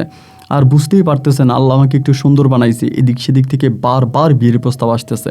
তো এত বিয়ের প্রস্তাব আসে, এখন মাও পাগল হয়ে যাচ্ছে বিয়ে দেওয়ার জন্য, ভালো ভালো ছেলেরে মানে প্রস্তাব নিয়ে আসতেছে। তাই আমি বললাম আচ্ছা ভালো ঠিক আছে, তাই এখন কি তুমি এসএসসি পরীক্ষা দিবা? বলে হ্যাঁ দিব। তাই আমি বললাম ফর্ম ফিল আপের টাকা, মানে বলে ভাই ফর্ম ফিল আপের টাকা তো এখনও ম্যানেজ হয়নি, তবে রানা বলছে রানা ম্যানেজ করে দিবে। আমি তখন বললাম রানা কীভাবে ম্যানেজ করে দিবে? বলে রানা বলছে তার মানে ফ্রেন্ডদের কাছ থেকে ধার নিয়ে তারপর আমাকে দিবে। তাই আমি বললাম ফ্রেন্ডদের কাছ থেকে ধার নিয়ে দিবে? বলে ও বলছে কীভাবে জানি ম্যানেজ করে দিবে, আমাকে এটা বলছে কীভাবে জানি ম্যানেজ করে দিবে, তারপরে এটা আমাকে বলছে। তাই আমি বললাম কীভাবে ম্যানেজ করে দিবে তুমি কি জানো না? বলে না আমি তো জানি না। সত্যি কি তুমি জানো না? বলে না ভাই আমি তো জানি না, ও বলছে ওর ফ্রেন্ডদের কাছ থেকে ম্যানেজ করে দিবে, এটা আমাকে বলছে। আমি বললাম ও কি তোমাকে আজকে কোথাও দেখা করতে বলছিল? বলে হ্যাঁ বলছিল, মেশিন করে রাতে যাওয়ার জন্য ওই নাকি পার্টি দিছে, ওই পার্টিতে আমাকে যাইতে বলছে। তাই আমি বললাম পার্টি কাকে দিয়ে? তো বলতেছে ও থাকবে, ও একাই থাকবে। তাই আমি বললাম তোমরা দুজনে কি কোনো পার্টি হয় নাকি? ও বলতেছে ভাই আমি তো জানি না, ও রাত 8টার দিকে আমাকে ওখানে যাইতে বলছে। তাই আমি বললাম আচ্ছা তুমি আমার দিকে তাকায় সত্যি করে বলো তো, রাত 8টার দিকে যে তোমাকে ওখানে যাইতে বলছে, ও কি বলছে যে ওর আরও বন্ধুরা থাকবে, সবার সঙ্গে তোমাকে একটু সময় দিতে হবে? মেয়েটা তখন আমার দিকে তাকে আছে, তাকে বলতেছে না ভাইয়া এরকম তো কিছু বলে নাই। আমি বলি মানে এরকম কোনো কিছু বলছে কি না যে আমি থাকবো বা আরও কয়েকজনের নাম বললাম এরা থাকবে, এদের সবাইকে তোমার একটু গভীর সময় দিতে হবে। গভীর সময় বলতে তো তুমি বুঝতেছো কী সময় দিতে হবে? ও বলে হ্যাঁ ভাই আমি বুঝছি। তাই বললাম এরকম সময় দিতে হবে এই নিয়ে কি রানা তোমাকে কিছু বলছিল? বলে না ও তোমাকে এরকম কিছু বলে নাই, ওই শুধু আমারে বলছে যে তুমি 8টার দিকে আইসো, আমরা একটা পার্টি দিছি এবং আমি ওখানে তুমি ওখানে গেলে আমি তোমার টাকা ম্যানেজ করে দিব। তো ভাই আমার যেহেতু টাকাটা লাগবে, আমি বলছি ঠিক আছে আমি ওইদিকে যাব। আর এমনিও তো আমাকে ডাকলে যাই, আর টাকাটা তো বড় কথা না, আর টাকা দিবি কি দিবে না ওই জানে, কিন্তু ও তো আমাকে যেখানে বলে আমি সেখানেই যাই, ওর উপর তো আমার বিশ্বাস আছে। আমি তখন বললাম যে দেখো রানা তোমার কেমন ফ্রেন্ড সেটা আমি জানি না, তবে আমি তোমাকে বিষয়টা খুলিয়ে বলি, রানা আমাকে এরকমভাবে প্রস্তাব দিছে, আমার দোকানে গেছে যে কালকে রাত্রে আমারে বলছে, আমার কাছ থেকে 500 টাকাও নিয়ে গেছে এবং বলছে যে তুমি নাকি আমাদেরকে গভীর সময় দিবা, মানে একান্তভাবে কিছু সময় আমাদেরকে দিবা, যার বিনিময়ে আমরা টাকা দিব। এটা বলার পরে মেয়েটা তখন অবাক হয়ে আমার দিকে তাকায় থাকে এবং তার চোখের দিকে তাকিয়ে আমি দেখলাম যে তার চোখের পানিগুলো টলমল করতেছে। তার মানে এই সরল সহজ চোখের পানিগুলো দেখে আমি নিশ্চিত হয়ে গেলাম যে রানা তাকে মূলত ট্র্যাপে ফেলতে চাইছে। মানে রানা মূলত সবার কাছ থেকে মোটা অঙ্কের টাকা নেবে এবং টাকা নিয়ে ওরে ওই ঘরে ডাইকে নিয়ে এবং ওর ইচ্ছার বিরুদ্ধে ওর সঙ্গে এই কাজগুলো করবে, করে ওর হাতে ফর্ম ফিল আপের টাকাটা দিয়ে দিবে, দিয়ে বলবে যে তুই কারো কাছে বলিস না। এতে রানারও লাভ, ওরও লাভ, কিন্তু মধ্যখান দিয়ে মেয়েটা তার ইজ্জত হারাবে। এটাই রানা প্ল্যানিং করে রাখছে। আমি তখন বুঝে গেছি। আমি তখন বললাম যে ও তখন বলতেছে ভাই এটা আপনি কী বলতেছেন সত্যি? আমি বললাম হ্যাঁ, তুমি যদি আজকে রাতে ওইখানে যাও তাহলে তোমার সঙ্গে এটাই ঘটবে। তো আমি তোমাকে অনুরোধ করে বলবো তুমি রাতের বেলা ওখানে যাও না, এবং যেই টাকাটা লাগবে তোমার ফর্ম ফিল আপের জন্য এই টাকাটা আমি নিয়ে আসছি সাথে করে। ও বলতেছে মানে আপনি নিয়ে আসছেন মানে? আমি বললাম হ্যাঁ। তখন আমি পকেট থেকে বের করে ওরা টাকাটা দিলাম, যে টাকাটা নাও, এই টাকা দিয়ে তুমি ফর্ম ফিল আপ করবা, আর ভুলেও তুমি ওইখানে রাতের বেলা চাইবে না। শুধু ওইখানে না, এরপরে রানা যদি তোমাকে আর কোথাও ডাকে তুমি কিন্তু যাইও না। বলে ভাইয়া আগ থেকে ওরা আমার সন্দেহ লাগছে, ও কিন্তু কিছুদিন আগে আমারে কুয়াকাটা যাইতে বলছিল, আমি কিন্তু যাই নাই। এরকম দূরে কোথাও নিতে চাইলে আমি রাজি হই না, হয়তো কাছাকাছি কোথাও নিতে গেলে রাজি হই, দূরে রাজি হই না। কিন্তু সত্যি কি আজকে রাত আমার সঙ্গে এটা করতো? আমি বললাম হ্যাঁ ও এটাই করতো। তো আমি বললাম যে তুমি কিন্তু আবার ওরা বললো না, ওই বললে কিন্তু আবার রাগ করবে। বলে না ভাইয়া ঠিক আছে আমি বলবো না, আমি যাবো না। এই কথা বলার পরে ওই তো তখন ওর মতো করে চলে গেছে, ফর্ম ফিল আপের টাকা আমি দিয়ে দিয়েছেও চলে গেছে। আমি গিয়ে দোকানে যেয়ে দেখি কি ভাই রানা তারপরে আরও এলাকার অনেক খারাপ টারা পোলাপান সবগুলো দোকানের সামনে দাঁড়িয়ে রয়েছে। ওই বেটা আজকে রাতে পার্টি আছে, তুই দোকান বন্ধ করে রাখলি কেন, দোকান খোল। তাই বলার পর আমি তো আর কিছু বলি না, আমি কই গেছে না গেছে এগুলো কিছু বলি না, বলে আমি তখন দোকান খুলছে। দোকান খোলার পরে বলতেছে যে দোস্ত তুই গেছিলি কই, সবগুলো জিজ্ঞেস করতেছে। আমি বললাম আরে না কোথাও যাইনি, এখানেই মহল্লাতে ঘুরতেছিলাম, ভালো লাগতেছে না। ওই বলে যে আজকে রাতে কিন্তু বিসিডি আর এগুলো কিন্তু সব ভাড়া দেওয়া লাগবো, কোথাও তুই দিস না, আমরা কিন্তু এগুলো নিয়ে যাবো, আমরা ওই ঘরে এগুলো চালাবো, কিছু জিনিস টিনিস আনছে, আমরা রাতের বেলায় খাবো। তো আমি আর ওদেরকে কিছু বললাম যে ঠিক আছে, আমার টিভি আমি দেখি যদি পারি দিব, এক জায়গায় ভাড়ার কথা আছে, ওখানে ক্যান্সেল করতে পারলে দিব। রানা বলতেছে দোস্ত এটা তুই কী বললি? আমি বললাম আরে বেটা, আরেক জায়গায় ভাড়া হয়ে গেছে, টাকা নিয়ে নিছি, তাদের কাছ থেকে বলে নিতে হবে না, আমি তাদের সাথে কথা বলবো, তারা যদি অন্য কান থেকে ম্যানেজ করতে পারে তাহলে তোদেরকে আমি টিভি আর ইয়ে দিব। এর ভিতরে আমার আরেকটা ফ্রেন্ড আছে হেলাল নামের, ওই লাভ দুইটা বলতেছে ধুর বেটা, তোর কাছ থেকে আমরা টিভি নিবই না, আমরা অন্য জায়গা থেকে নিব, তুই ছাড়া কি আর কোনো বিসিডি দোকান নাই? আমি যে ঠিক আছে তাহলে নে। এই কথা বলার পরে ওরা তখন সবাই চলে গেছে, রানাও তখন চলে গেছে, আমি তখন চুপচাপ দোকানে বসে আছি। বিকাল 3টা কি 3:30টার দিকে রানা তখন আমার দোকানে আসছে। আইসা আমার বলতেছে রানা কিন্তু আমার খুব ঘনিষ্ঠ একটা বন্ধু, মানে খুবই ঘনিষ্ঠ, ওই কিন্তু আবার আমার দিকে তাকালে আমার ভিতরে খবর বলে দিতে পারে। ওই আমারে বলতেছে আচ্ছা আসিফ কী হয়েছে বলতো? আমি বললাম আরে না দোস্ত কিছু হয় নাই। ও বলে না তুই সত্যি করে বল কী হয়েছে? আমি বললাম আরে বেটা বললাম তো কিছু হয় নাই, আমি ঠিক আছে। ওই বলে তাহলে তুই এরকম মন খারাপ করে আছিস, তোর ভিতরে কোনো আনন্দ নাই, কিচ্ছু নাই, কে বন্ধু তুই কি আজকে রাতে পার্টিতে যাবি না? আমি বললাম তোরা যদি যাস তাহলে আমিও যাব, আর আমার শরীরটা ভালো না, আজকে হয়তো আমি নাও চাইতে পারি। ও বলে এটা কোনো কথা বেটা, এরকম একটা মুরগি বেটা, এটা কি আর মিস করবি, এটা কি আর পাবি জীবনে? আমি বললাম দেখ বন্ধু সমস্যা না, আর তুই হয়তো জানিস না এমন মুরগি আমার পছন্দ না, এমন মুরগি আমার পছন্দ না বন্ধু, আমি তো রাগ থেকেই জানাই দিলাম। ওই বলে আচ্ছা ঠিক আছে যা, তুই যদি নাই যাবি তা তোর সঙ্গে জোরাজোরি করবো না, তবে তো বন্ধু তুই কিন্তু মন খারাপ করিস না, আমরা যাই খাই রাতে তোর জন্য নিয়ে আসবো।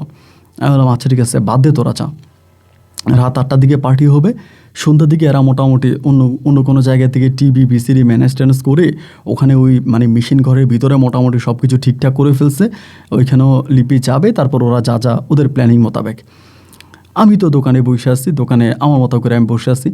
তা রাত তখন প্রায় 10টার মতো বেজে গেছে, 8টা 9টা 10টায় বাজবে ওরকম। আমি জাস্ট দোকান থেকে বেরোইছি যে দোকানটা বন্ধ করে দিব, দোকান বন্ধ করে আমি 10টার দিকে দোকান বন্ধ করি। বেরোইতেছে ওরা কিন্তু আবার 8টার দিকে মানে 7টার দিকে আমাকে ডাকছে যাওয়ার জন্য, আমি কিন্তু যাইনি, আমি যাই না, হচ্ছে দোস্ত আমার ভালো লাগে না, আমি যাবো না। 10টা আনুমানিক 10টা এরকমই হবে, এই সবগুলো আমার দোকানে এসে বলতেছে প্রথমে আমার যে ফ্রেন্ড আছে ওই হেলাল এসে বলতেছে কী রে তুই না বললি টিভি নাকি ভাড়াই গেছে, এই যে তোর দোকানের টিভি, প্রথম এটা বলতেছে। আমি বললাম যে দেখ টিভি ভাড়া নেওয়ার কথা ছিল তা ওরা নেয় নেই।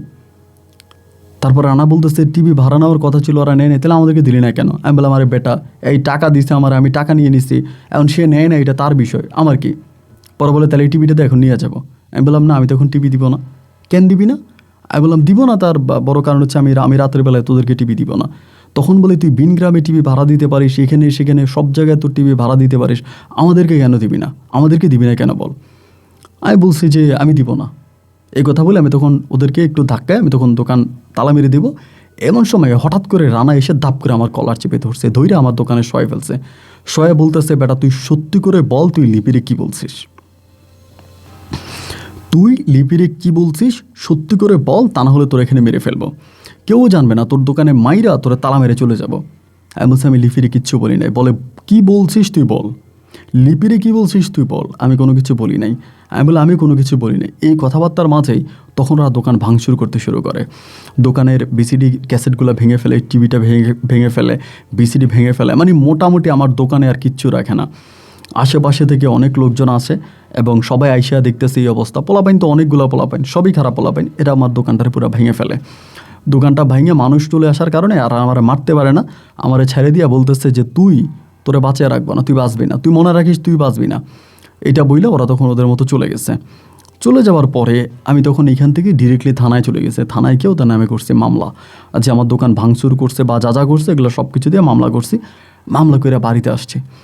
বাড়িতে আসার পরেই তো আমার আম্মা তখন কান্নাকাটি করতেছে যে তুই ওদের সঙ্গে চলিস, ওরা 24 ঘন্টা তোর সঙ্গে থাকে, ওরা তোরে মেরে ফেলবে, এই সেই, মানে তখন মা ভয়ে ভয়ে আমার নানুর বাড়িতে পাঠিয়ে দিচ্ছে। মামলা কিন্তু তখন চলতেছে, নানুর বাড়িতে পাঠিয়ে দিচ্ছে। আমি নানুর বাড়িতে চলে গেছি, যাওয়ার পরে এই দিক দিয়ে আমার আব্বা তখন দেশে আসছে। এই যেহেতু আমার এই ঝামেলা বা প্রবলেম চলতেছে, আব্বু তখন দেশে আসছে। আব্বু দেশে আসার পরে আব্বু তখন এলাকার চেয়ারম্যান মেম্বার সবাইরে জানাইলো যে আমার ছেলের সঙ্গে এই ঘটনা। এখন কেউ তো আর আসলে ভিতরে ঘটনাটা জানে না যে কেন এত বড় একটা ঘটনা ঘটে গেল বা এই ঘটনা ঘটার পিছনে কারণ কি, এটা তো আর কেউ জানে না। সবাই তো আসছে যে কেন এটা করছে বা ওর দোকান ভাঙচুর করছে এগুলা।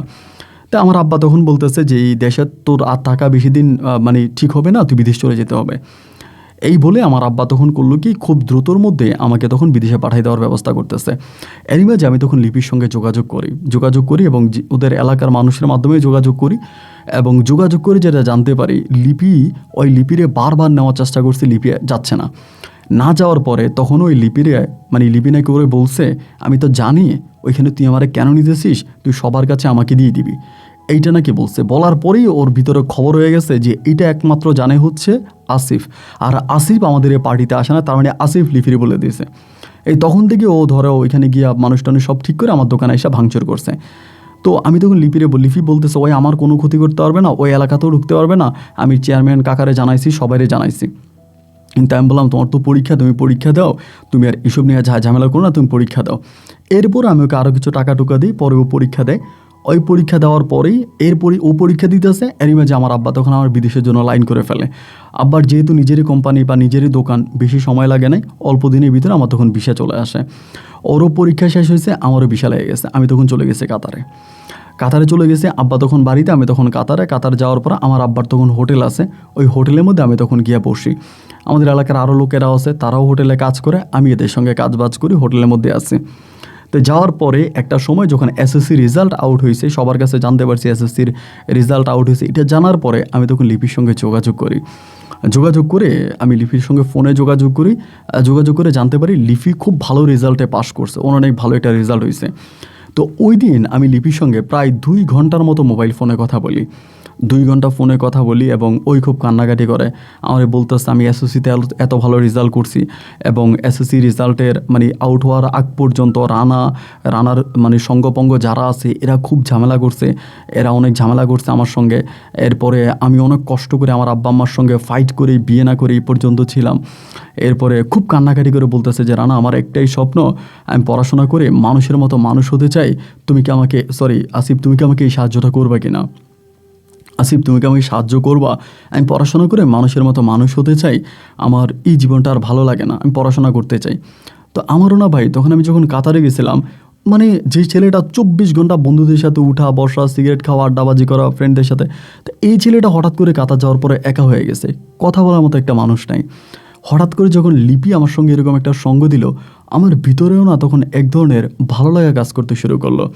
ওই আমাকে ফোন দিচ্ছে, আমি খাইছি কিনা, ঘুমাইছি কিনা, আমার শরীর ঠিক আছে কিনা, এই যে আমার প্রতি তার একটা টেক কেয়ার, একটা যত্ন, এগুলোর প্রতি আমি আরও বেশি তার প্রতি দুর্বল হয়ে গেছি, এবং আমি তখন তাকে ছাড়া কোনো কিছুই বুঝি না। আমি বলছি, আচ্ছা ঠিক আছে, সমস্যা নেই, আমি টাকা টুকা দিব, তুমি পরীক্ষা দিও, তুমি পরীক্ষা নিয়ে কোনো চিন্তা করো না। এরপরেই শুরু হলো আমার জীবনে এক নতুন অধ্যায়। আমি প্রতি মাসে ওর জন্য টাকা পাঠাইতাম, ওর কলেজে ভর্তি হওয়ার জন্য টাকা আমি দিয়েছি, এবং ওই যে পড়াশোনা করতেছে তার সমস্ত টাকা আমি, এবং শুধু তাই নয়, ওর পরিবারের যে খরচ বরচ আছে, এই সব কিছুর খরচও কিন্তু আমি দিতেছি। এরকম করে প্রায় কাতারে আমি 3 বছর মতো ছিলাম, এবং এই 3 বছরে ও ইন্টার পাস করে ফেলে, মানে ইন্টারমিডিয়েট পরীক্ষা দিয়ে ফেলে। ইন্টারের রেজাল্ট আউট হওয়ার পরেও তখন বিশ্ববিদ্যালয়ে ভর্তি হয়, বরিশালে একটা বিশ্ববিদ্যালয়ে ভর্তি হয়, এবং ওইখানে ভর্তি হওয়ার পরে আমি তখন ছুটিতে দেশে আসি, তা 3 বছর পরে এর ভিতরে মামলা টামলা মোকদ্দমা সবই শেষ, এবং রানাফানা যারা ছিল এরা অনেকেই বিদেশ চলে গেছে, কেউ গ্রাম ছেড়ে চলে গেছে। তখন আমাদের ওই টিমটা আর নাই, মানে খারাপ ওই পোলাপাইনগুলো একসঙ্গে আর নাই, যে যার মতো করে চারদিকে মানে চলে গেছে। কাতার থেকে 3 বছর পরে আসছি। এই 3 বছরের মাঝে কিন্তু আমি লিপির সঙ্গে এক গভীর প্রেমের সম্পর্কে জড়াই গেছি। ওই আমাকে অনেকটা ভালোবাসে, আমিও তারা অনেকটা ভালোবাসি, মানে আমরা দুজনকে ছাড়া আর কিচ্ছু বুঝি না, মানে দুজনে এক গভীর প্রেমে মানে জড়াই গেছি। এরকম করে তখন দুজনকে খুব ভালোবাসি। তা 3 বছর পরে আসার পরে ওই তখন বরিশাল শহরে ভাড়া থাকে আর কি, মানে ভাড়া বলতে হোস্টেলে থাকে। আমি আসার পরে আমি বিয়ের কথা বলছি। ও তখন বলতেছে যে আমি এখনই আপাতত বিয়ে করতে চাই না, আমি জাস্ট পড়াশোনাটা শেষ করতে চাই। আর তুমি তো আমাকে অনেক টাকা দিছো, আর এলাকা মহল্লা মানে আমার বাবা মা সবাই কিন্তু জানে যে লিপির সাথে আমার প্রেম আছে, ভালোবাসা আছে, যদিও এটা আমার আব্বা আম্মা মানে না। আমার আব্বা আম্মা যখন থেকে জানতে পারছে যে লিপির সঙ্গে আমার প্রেম বা ভালোবাসা, তখন তারা বারবারই মানা করতেছে যে না, লিপির বংশ ভালো না, বা লিপির এক বড় বোন আছে, সেও খারাপ কাজে করছে। যাই হোক, ওইটা আমি নাই বলি, এটা ওদের এক অন্ধকার দিক। এরপরে ওর যে মানে যাই আছে ওর মা বা বাকি যারা আছে এদের বংশের মানুষরা ভালো না। আমার আব্বার কথা হচ্ছে এদের বংশ খারাপ, চরিত্র খারাপ, এরকম মেয়েকে আমি তোকে বিয়ে করাবো না। মানে আব্বুর কথা হচ্ছে এটা। আর আমার কথা হচ্ছে যে আমি তো লিপিকে ভালোবাসি, সুতরাং যাকে ভালোবাসি সে খারাপ হলেও আমি তাকে ভালো করব। এই চিন্তা করে আমি আব্বাকে বলতেছি যে না আব্বা, আমি বিয়ে করলে লিপির বিয়ে করব, আপনি আমার এদিক সেদিক আর বিয়ে করাতে পারবেন না। এই নিয়ে ধরেন আমার আব্বার সঙ্গে আমার কথা কাটাকাটি, ঝগড়াঝাটি। আব্বাও বলতেছে যে না বিয়ে এখানে করাবে না, আমি বলছি যে না আমি এখানে বিয়ে করব। এই করে 3 বছর পরে তখন কাতার থেকে দেশে গেলাম। দেশে যাওয়ার পরে ও বলতেছে আচ্ছা ঠিক আছে, বিয়ে যেহেতু করলাম না আপাতত, বিয়েটা পরেই করে চল আমরা কুয়াকাটা থেকে ঘুরে আসি। তুমি যেহেতু অল্প একটা সময় নিয়ে আসছো, তোমার সামনে ছুটিও কম, আবার চলে যাবা, সো আমরা কিছুটা সময় চলো কুয়াকাটা কাটাই যাই। তো ওর সঙ্গে আমি তখন 7 দিনের জন্য আমাদের কুয়াকাটাতে গেলাম। কুয়াকাটায় সমুদ্র সৈকতে আমি ওর সঙ্গে 7 দিন ছিলাম এবং আমরা এজ এ হাজব্যান্ড ওয়াইফ হিসেবে হোটেলে ছিলাম এবং আমাদের মাঝে সব রকম সম্পর্ক হয়েছে এবং বিবাহ ছাড়াই 7 দিন কক্সবাজারে আমার মনে হয় আমি একটা মধুর সময় কাটাইছি, মানে মধুর একটা সময় কাটাইছি। 7 দিন কক্সবাজার থেকে পরে ফিরে আসি। আসার পরে চিন্তা করছি যেহেতু এখন বিয়ে করতেছি না, তাহলে এখানে পড়ে থেকে সময় নষ্ট করে তো লাভ নাই। আমার আব্বা আম্মা বারবার বলতেছে তুই লিপির আশায় পড়ে থাকিস না, তোরে আমরা অন্য কোথাও বিয়ে করাই দিই, তুই অন্য কোথাও বিয়ে কর। এই লিপি মেয়েটা ভালো না, ওই যে শহরে আছে সেখানেও তার নামে অনেক খারাপ কথাবার্তা শুনি, আমার আম্মা বলতেছে। তাই আমি বললাম ধুরে, একটা মেয়ে যখন শহরেই থেকে পড়াশোনা করে, গ্রামের মানুষের নজর খারাপ, তারা বিভিন্ন কথা বলবেই, এইসব কথা বিশ্বাস করতে হয় না। লিপি যথেষ্ট ভালো মেয়ে এবং চরিত্রবান মেয়ে, ওর চরিত্রে বিন্দু পরিমাণেরও কালি দাগ নাই। এগুলো হচ্ছে মানুষের মানে গাল গপ্প, মানুষের কথাবার্তা, এসব কথায় কান দিও না। আমি আমার মায়ের বলতেছি, মা বলে না লোকে বলে, তা লোকের মুখেই তো যা রটে তা কিছু না কিছু হলেও বটে। আমি বললাম ধুর মা, এসব কথা বলি না তো, কিসের রটে আর বটে। লিপি শহরে থাকে এটা মানুষের চোখে ভালো লাগে না, গ্রামের একটা মেয়ে শহরে পড়াশোনা করে সবাই তো এটা অন্যভাবে দেখবেই ভাই। তা আমি আম্মারে বলছি যে না এটা কিচ্ছু না। পরে বেশি দিন থাকি নাই, প্রায় 1 মাসের মতো দেশে ছিলাম। লিপির যদি বিয়ে করতে পারতাম তাহলে একটু বেশি সময় থাকতাম। 1 মাস পরে আমি আবারও কাতারে চলে গেছি। কাতারে চলে যাওয়ার পরেই এবার আমি কাতারে থাকতেছি, ঘুরতেছি, ফিরতেছি। আমার আব্বা কিন্তু তখন দেশে।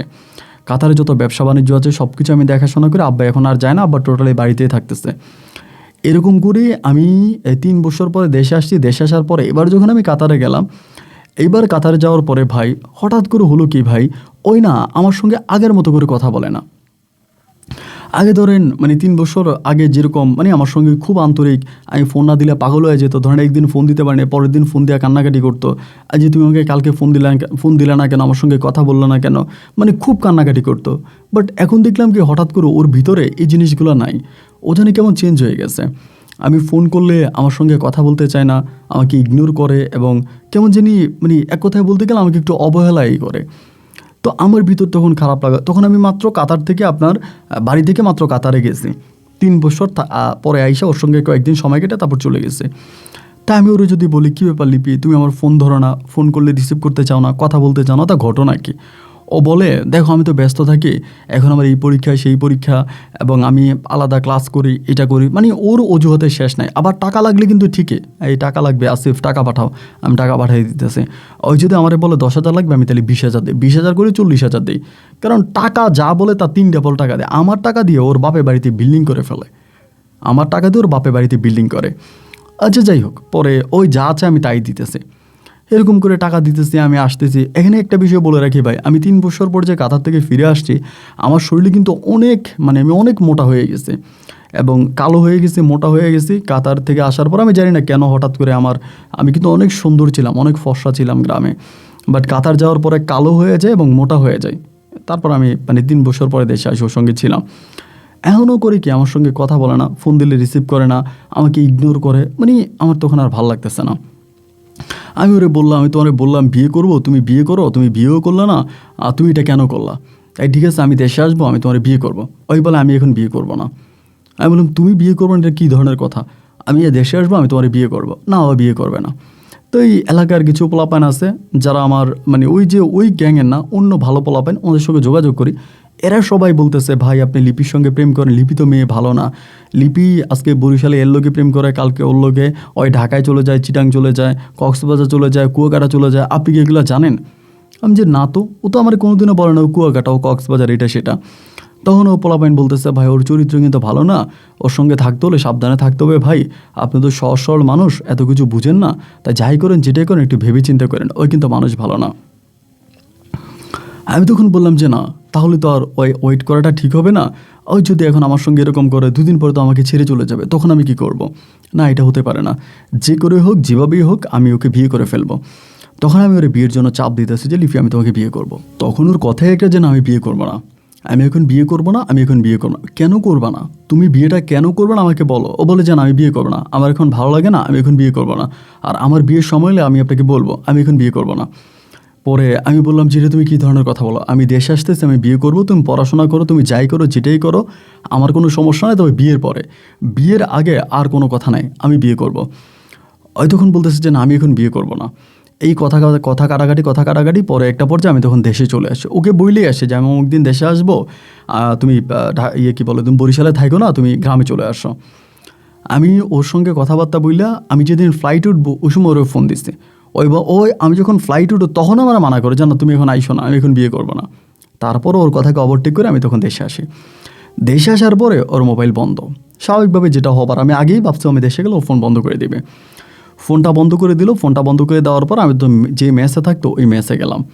মেসে যাওয়ার পরে ওই মেসে মানে মেয়েরা বলতেছে যে ভাই ও তো এখন এই মেসে থাকে না, তাই কোন মেসে থাকে, আমাকে আরেকটা মেসে ঠিকানা দিল। সেই মেসে গেছি, যাওয়ার পরে সেই মেসের মেয়েরা বলতেছে ভাই ও তো গতকালকে রাতে চলে গেছে, মানে যে রাতে কাতার থেকে আমার ফ্লাইট হয়েছে ওই সে রাতেই চলে গেছে। তাই আমি বললাম কোথায় গেছে? বলে ভাইয়া ও কোথায় গেছে তো জানি না। ওইখানে আমাদের বরিশালেরই আমাদের অল এলাকারই আরেকটা মেয়ে ছিল ওই মেসে। ওই মেয়েটা তখন ডাক দিয়ে জিজ্ঞেস করলাম যে ব্যাপারটা কি। মেয়েটা আমার বলতেছে ভাইয়া আমি তো ওই যে আপনার সঙ্গে আসে ভাইয়া, আমি তো সবই জানি, এখনও তো আমার বান্ধবী, আমি কেমনে বলি। আমি বললাম বোন দেখো, আমি সেই কাতারতে মেয়েটার কাছে কাঁদছি, হাতে পায়ে ধরছি, কান্না করছি, বোন আমি কাতার থেকে আসছি, দেখো আমার সঙ্গে এটা হয়েছে, যদি পারো, তোমার তো ভাই আছে, আমাকে একটু সাহায্য করো, মানে কান্নাকাটি করে বসছি। মেয়েটা তখন বলতেছে ভাইয়া যেহেতু এরকম করেই বলতেছেন, তাহলে আমি আপনাকে বলি আসলেই কিন্তু লিপি আপনাকে ভালোবাসে না। আপনাকে ভালোবাসে না সেটা তো নাই না, লিপি মূলত আপনার সঙ্গে সম্পর্কটা করে টাকার জন্য। আমি বললাম তাইলে লিপি আমার সঙ্গে সম্পর্ক করে টাকার জন্য, লিপি তাহলে কারে ভালোবাসে? বলি লিপি ভালোবাসে মামুন ভাইরে। আর এই মামুন ভাইয়ের সঙ্গে লিপি কুয়াকাটা চলে গেছে। আপনি আজকে রাতে আসছেন তো, গতকাল রাতে আপনার ফ্লাইট হয়েছে, গতকাল রাতেও চলে গেছে কুয়াকাটায়, মামুনের সঙ্গে চলে গেছে। আমি বললাম মামুনকে? বলে উনি আমাদের একজন সিনিয়র, একজন বড় ভাই, আমাদের এলাকারই এক কথায় বলতে গেলে বলতে পারেন যে একটু রংবাজ টাইপের মানুষ, মানে একটু ক্যাটার ফেটার টাইপের। আমি বললাম যে ওই ছেলে কেন, ও তো আমার কোনো কিছু বলে নাই। বলে ভাইয়া আমরাও তো জানি ওর, আমরা তো একই রুমে থাকি, ওই আপনার সঙ্গে কথা শেষ করে ওই মামুন ভাইয়েরও ফোন দিত। আর এরকম অনেক দিন কাটছে, মামুন ভাই মেসে আসতো, আসার পর আমরা সবাই বেরিয়ে যেতাম, মামুন ভাইয়ের ও একসঙ্গে মেসে অনেকক্ষণ ধরে সময় কাটাইতো। এরকম অনেক স্মৃতিও কিন্তু ভাইয়া আছে। তো এখন আমি আসলে আপনাকে কীভাবে বলি আমি জানি না, আপনার কাছে বলা ঠিক হবে কিনা, কারণ এর যদি মামুন ভাই জানে তাহলে কিন্তু মামুন ভাই আমাকে মেরে ফেলবে। মামুন ভাই কিন্তু খুব ডিয়ারিং এবং খারাপ একটা ছেলে, এই কিন্তু ভালো না, মানে এই এলাকার সবচেয়ে খারাপ ছেলে। তো আমি তারপরেও ভাইয়া আপনি কাতার থেকে দৌড়ে চলে আসছেন, ওরা এত ভালোবাসেন, আমি যার জন্য ভাই আপনাকে কথাগুলো জানাইলাম। ভাই বিশ্বাস করুন তখন আমার চোখের পানিগুলো মানে টিপকলের পানির মতো পড়তেছে। আমি কার জন্য কি করলাম, আমি কার জন্য কি করলাম? ওর ভিতর কি আছে? ওর বাপ মায়ের নাই কোনো ঠিকানা, নাই কোনো বংশমর্যাদা, কিচ্ছু নাই। এমন গরিবের একটা মেয়ের আমি বিয়ে করতে চাইছি, কিন্তু সে জায়গার মধ্যে সে আমার সঙ্গে এই কাহিনীটা করলো, ইচ্ছা মতো কাঁদলাম এখানে। মেয়েটার হাত ধরে কাঁদা আমি বাড়িতে চলে এসেছি। বাড়িতে চলে যাওয়ার পরে আমার আব্বা আম্মা বুঝতে পারছে, সবাই আমাকে তখন বুঝে, আমি তো জানিও চলে গেছে কুয়াকাটা মামুনের সঙ্গে। আমি ওরে আর কোনো ফোন টোন দিই না, ওর সঙ্গে আর কোনো কথাও বলি নাই। বাড়িতে আসছি, খাওয়া দাওয়া করি না, ঘুমাই না, জাস্ট পাগলের মতো ঘুরতেছি। আমার নানা নানু আসছে, আমার মা, তারপর সবাই আমার ধরছে, আমার ছোটো ভাই বোনেরা সবাই, ভাইয়া এইভাবে জীবন কাটতে পারে না ভাইয়া, লিপি মেয়েটা আগ থেকেই খারাপ ছিল, ওর চরিত্র খারাপ ছিল, ওই মেয়ে হিসাবে ভালো ছিল না ভাইয়া, আপনারা ভালো বলতেন আর কেউ আসলে ভালো না। আমার ভাই, ছোটো ভাই, বোন, আমার মা বাবা সবাই আমাকে হাতে পায়ে ধরে বুঝাইতেছে যে তারা আমার বিয়ে করাই দেবে, বিয়ে করার জন্য। আমি তখন এক কথায় বিয়ে করতে চাই নাই, একরকম পরিবার তখন জোর করে, জোর না ঠিক, আমাকে বলে টলেই তখন আমাদের এলাকার আরেকটা মেয়ে, নাম হচ্ছে নাহিদা আক্তার, এই নাহিদা আক্তার একটা মেয়েকে, আমাদের পার্শ্ববর্তী গ্রামেরই, সেই মেয়েটাকে আমাকে তখন বিয়ে করায়। আমি নাহিদার সঙ্গে যেদিন আমার বিয়ে হয় ভাই বিশ্বাস করবেন না, আমি বাসর ঘরে ঢুকবো, আমি ওর নাম্বারে মনে হয় 1000টা কল দিচ্ছি। মানে আমার বিয়ের দিন যেদিন আমার বিয়ে, ওই দিন বিয়ের আগের দিন আমি যেদিন নাহিদার সঙ্গে বাসর ঘরে যাবো তার আগ মুহূর্ত পর্যন্ত এই লিপির নাম্বারে 1000 বার কল দিচ্ছি ভাই। ওই আমার কলগুলো পাইলে কেটে দেয় এবং বেশি কল দিলে নাম্বার বন্ধ করে দেয়। দেশে আসার পর থেকে আমি 1 মিনিটের জন্য ওর সঙ্গে কথা বলতে পারি নাই। ও কই আছে না সেটাও জানি না। ওর বাড়িতে গিয়ে আমি ওর আব্বারে পর্যন্ত জিজ্ঞেস করছিলাম যে লিপি কই, উনি বলে মতো আমার সঙ্গে যোগাযোগ করে না, ওই ঢাকায় থাকে। ওর বাপে উল্টা আমারে ব্লেম করে, এই বেটা তুই আমার মেয়েটারে খারাপ বানাইছিস, আমার মেয়েটারে টাকা পয়সা দিয়ে তুই ওরা ঢাকায় এই কী বলে বরিশাল শহরে রাখছিস, ওই খারাপ হয়ে গেছে, তুই আমার মেয়েটার ইজ্জত নষ্ট করছিস, তারে নিয়ে বরিশালে গেছিস, এই কী বলে কুয়াকাটায় গেছিস, এখন আমার মেয়েটার আমি ভিউ দিতে পারি না, মেয়েটার চরিত্র খারাপ হয়ে গেছে। ওর বাপে উল্টে ওরা গালাগালি করে। কিন্তু ভাই ওর বাপে 2 টাকা ইনকাম করার মরদ নাই, ওদের বাড়ির মধ্যে বিল্ডিং। আমি হিসাব করছি প্রায় 18 লাখ টাকার উপরে আমি ওরে দিছি এই কয়েকটা বছরে, প্রায় 18 লাখ টাকার মতো আমি ওরে দিছি। ওই সময়কার 18 লাখ টাকা আর বর্তমান সময় ভাই 50 লাখ টাকার সমান হবে। ওর বাবা উল্টা আমারে দোষ দেয়, আমি নাকি ওর মেয়েরে খারাপ বানাইছে। ওরা মানে স্কুল দিয়ে থাকতে মেয়েরে বিয়ে দিতে চাইছে, আমার কারণে তারা মেয়ে বিয়ে দিতে পারে, তারা স্বীকার আছে আমি মেয়েরে টাকা দিছি, তারা অস্বীকার নাই যে তুই মেয়েরে টাকা দিছিস এবং টাকা দিয়ে তুই আমার মেয়েরে ভোগ করছিস, আমার মেয়ে তুই ইউজ করছিস, টাকা দিয়ে আমার মেয়েরে তুই খারাপ বানাইছিস, এরকম আসলে কি বলবো ভাই, তখন আসলে আপনাকে বলে বুঝাতে পারবো না। যাই হোক, এরপরে আমি কি করবো, নাহিদার সঙ্গে জোরপূর্বক বাসর ঘরে গেছে ভাই। বাসর ঘরে যাইয়া আমি খাটের মধ্যে বসে চিৎকার করে কান্না করতেছে, মনে হয় আমি একমাত্র পুরুষ যে কিনা বাসর ঘরে গিয়ে আমার কান্নার শব্দে আমার আব্বা ঘরের দরজা চলে আসছে, আম্মা আসছে, আইসা বলতেছে দরজা খোল তোর কী হচ্ছে, দরজা খোল। মানে আমি চিৎকার করে কান্না করতেছি। মানে আমার ওয়াইফ তো মানে অবাক হয়ে বসে আছে, কেউ এরকম করে কান্না করে কেন। আমার ওয়াইফ কি জানে না সেটা আমি জানি না। আমি কান্না করতেছি, আমার আব্বা পরে বলতেছে দরজা খোল, তুই দরজা খোল।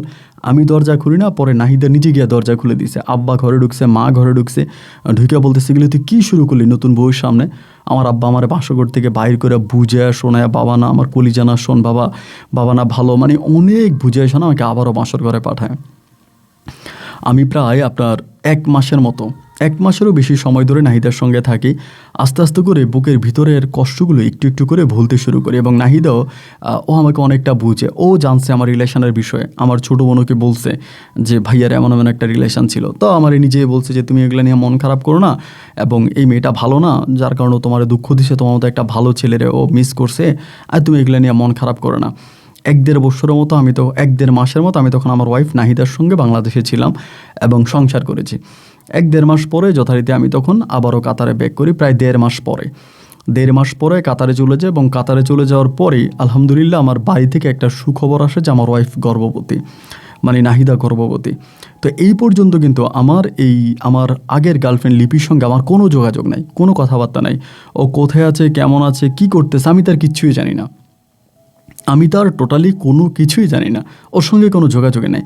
কথাবার্তা যতটুকু আমার হচ্ছে, যাই হচ্ছে, যেটাই হচ্ছে, তা সবই হচ্ছে লিপির সঙ্গে, আমার বোন নাহিদার সঙ্গে। এরকম করতে করতে তখন আমার একটা মেয়ে সন্তান হয়। আমার মেয়েটা খুবই সুন্দর হয়। আমার মেয়েটার নাম রাখে হচ্ছে নাদিয়া। নাহিদার সঙ্গে মিল রেখে আমার ওয়াইফ আগ থেকে নামটা সিলেক্ট করে রাখে যে ও মেয়ের নাম রাখবে নাদিয়া, ওর মানে পছন্দের নাম। তো ওর পছন্দের মেয়েটার নাম রাখে নাদিয়া। তো আমার মেয়েটা হয়, মেয়েটাও তখন বেশ ভালো, বেশ অনেকগুলো মাস কেটে গেছে, ওর সঙ্গে আমার আর কোনো যোগাযোগ নাই। মানে আমার বউ এই লিপির সঙ্গে কোনো যোগাযোগ নাই, লিপির সঙ্গে কোনো যোগাযোগ নেই, নাহিদার সঙ্গে আমি তখন আসি। এইরকম করতে করতে করতে করতে আমার মেয়েটা হওয়ার প্রায় 1 বছর পরে একদিন হঠাৎ করে একটা অপরিচিত নাম্বার থেকে আমার নাম্বারে একটা কল আসে। কাতারের সময় তখন রাত প্রায় 9টার মতো বাজে। আমি তখন মাত্র খাবার খাইতেছিলাম সবার সঙ্গে। কলটা আসছে, তো নাম্বারটা চিনি না, আমি তখন কলটা ধরছি, খাবার খাইতেছে, দেই কোনো কথা বলে না। বাংলাদেশি নাম্বার তো ডিরেক্ট কল দিয়েছে, কোনো কথা বলে না। কথা না বলার পরে জিজ্ঞেস করলাম কে কে কে, কিচ্ছু বলে না। তাই বললাম কি আপনি, তাও কিচ্ছু বলে না। এমন করে কথাবার্তা বলার পরে আমি দেখলাম যে না, হয়তো অন্য কেউ হবে। খাওয়া দাওয়া শেষ করছি, করে রুমে আসছি। রুমে এসে ছাদে গেছে, বাসার ছাদে যা নাম্বারটাতে কল দিলাম। 2-3বার কল দেওয়ার পর রিসিভ করার পর আমি গালাগালি শুরু করছি, এই বেয়াদ্দব, তুই ফোন দিয়ে কথা বলিস না কেন, কথা বলবি না কেন। যখন খারাপ ব্যবহার শুরু করছে তখন কান্না করতে করতে বলতেছে যে আসিফ, আমার সাথে খারাপ ব্যবহার করো না, আমি লিফি। যখন লিফি বলছে ভাই, তখন আমার কলিজার একটা কামড় দিয়ে, তখন প্রায় 2.5 বছর পর আমার সাথে যোগাযোগ করছে। আনুমানিক একটা ধারণা আর কি, আমার যে প্রায় 2.5 বছর পর। আমি বললাম যে তুই আমারে কেন ফোন দিলি। ওই বলতেছে যে তুমি ভালো আছো এটা জানার জন্যই। আমি বললাম আমি ভালো আছি কি আমি খারাপ আছি তোর জানার দরকার নেই, তুই জানতে চাস কেন? আজকে 2.5 বছর পরে তুই কী মনে করে আমাকে ফোন করলি? আমাকে তো তোর ফোন করার প্রয়োজন নেই, আমাকে ফোন কেন দিলি? ও বলতেছে আমার ভুল হয়ে গেছে, আমার অন্যায় হয়ে গেছে, তুমি আমার মাফ করে দাও। ধুর, তোর মাফ, তোর কিসের মাফ? তোর মতো মেয়ের কোনো মাফ নাই, তোরে আমিও মাফ করবো না, তোর আল্লাহও মাফ করবে না, তুই একটা খারাপ মেয়ে। ওই বলে তুমি আমার খারাপ বলো আর যাই বলো, আমার সঙ্গে একটু মাঝে মাঝে কথা বললেই হবে, আমি আমি আর কিচ্ছু চাই না। আজ আমি এখন বিয়ে করছি, আমার বউ আছে, আমার বাচ্চা আছে, আমি তোর সঙ্গে কেন কথা বলবো? তোর সঙ্গে কথা বলা তো আমার প্রশ্নই আসে না। আমি বলতেছে যে না, আমার সঙ্গে একটু কথা বইলো, প্লিজ আমার সঙ্গে একটু কথা বইলো, আমি তোমার কোনো ক্ষতি করবো না, আমি তোমার কোনো ক্ষতি করবো না, আমি একটু তোমার সঙ্গে মাঝে মাঝে কথা বলবো, তুমি ফোন দিলে, আমি ফোন দিলে একটু ধৈর্য। আমি যে না, আমি তোর সঙ্গে কথা বলবো না। ওই তখন কোথায় জানি চাকরি করে, মানে সরকারি চাকরি না বেসরকারি চাকরি আমি জানি না, মানে কোথায় জানি চাকরি করে এটা আমি জানতাম। এরপরে আমি আর ওর সঙ্গে কথা বলে ফোন কেটে দিয়েছি। এবার হলো কি, ওই মাঝে মাঝে আমাকে ফোন করে তুমি খাইছো কিনা, তুমি ঘুমাইছো কিনা, তুমি ভালো আছো কিনা, মানে এরকম করে আমার সঙ্গে ওই আগের মতো করে কথা বলতে শুরু করে। তা আমি তখন বলি যে তুমি আমার সঙ্গে এরকমটা কেন করতেছো, আমাকে ফোন দিচ্ছ, আমার সঙ্গে কথা বলার চেষ্টা করতেছো, এটা কেন করতেছো? তুমি তো তোমার বয়ফ্রেন্ড মামুনের সঙ্গে আছো, তা মামুনকে ছেড়ে দিয়ে এখন আমার কেন? ওই বলতেছে না তুমি ভুল বুঝছো, না এটা মিথ্যা নয় যে আমি মামুনের ফাঁদে পড়ে গেছি, ওই আসলে আমাকে ভুলে ফেলছে, আমার এইটা করছে ওইটা, মানে হাজারটা মামুনের সম্বন্ধে দোষ। তুমি জানো না, ও আমাকে ব্ল্যাকমেল করছে এবং আমাকে ম্যাচ থেকে উঠাই নিয়ে গেছে, উঠাই নিয়ে ও আমার ভিডিও করছে এবং বলছে যদি ওর সঙ্গে আমি কুয়াকাটা না যাই ওই ভিডিও ইন্টারনেটে ছেড়ে দিবে, এইটা সেটা, মানে যা পারতেছে সব বানিয়ে বলতেছে। আমি জানি এগুলো বানিয়ে কথাবার্তা। তাই আমি বলছি আচ্ছা ঠিক আছে বাদ দাও, এখন আর আমার কাছে এগুলো বলার দরকার নাই, তুমি তো তোমার জায়গায় বা তোমার মতো করে ভালোই আছো, আমার এখানে কেন বলতেছো এরকম করে? ভাই আমি একটু নরম মনের মানুষ, আসলে মূল কথা যেটা, আমার মতো মনের মানুষগুলোই দুনিয়াতে কষ্ট পায়, তাই স্বাভাবিক। এইবারও প্রতিনিয়ত ফোন দেয়, কান্নাকাটি করে একটু কথা বলার জন্য, এটা সেটা। তো আমিও তো ভাই একটা মানুষ, আমারও তখন মনটা গলে গেছে, আমি ওর সঙ্গে কথা বলতেছি। একদিন, 2 দিন, 3 দিন, 4 দিন এরকম কথা বলতে বলতে বলতে বলতে আমার ওয়াইফের সঙ্গে তখন আমি খুব বেশি একটা কথা বলি না। আমার ওয়াইফ যে আছে হচ্ছে কি নাহিদা, আমি নাহিদার সঙ্গে খুব বেশি, শুধু মেয়েটার সঙ্গে হয়তো 1 দিন 2 দিন পর মেয়েটাকে একটু ফোন দিতাম, মেয়েটার সঙ্গে কথা বলতাম, নাহিদার সঙ্গে খুব বেশি কথা বলতাম না। তখন আমি লিপির সঙ্গে কথা বলতাম, মানে তখন আমি 24 ঘন্টা পুরো লিপির প্রতি পাগল হয়ে যাই। এইরকম করতে করতে রাতের বেলা ওর সঙ্গে খারাপ কথা বলতে বলতে এভাবে প্রায় আরও 2 বছর মতো কাটে। লিপি আর বিয়ের সাথে কোনো চাকরি করে, মানে তখনও চাকরি করে ঢাকাতে কিসে জানে চাকরি করে। পরে আমারে বলতেছে যে তুমি একদম ঢাকায় আসো, তোমার নিয়ে কয়টা দিন ঘুরি, তোমার এইটা ওইটা দেখাবো। আমি দেখুন বিয়ে করছি, আমার বউ আছে, বলে না আসো না, সমস্যা নেই। এই কথা বলা, আমিও তখন ওর ফাঁদে পা দিয়ে দিছি, দিয়ে আমি তখন করছি কি, আমার বউ নাহিদারে না জানায়, আমার পরিবারে কাউরে না জানায়, আমি 1 সপ্তাহের জন্য বাংলাদেশে গেছি। ওই ঢাকায় আছে, আমি ঢাকা এয়ারপোর্টে নামছি, নামার পরে ওর সঙ্গে আমি তখন 1 সপ্তাহ পর্যন্ত ছিলাম ঢাকাতে।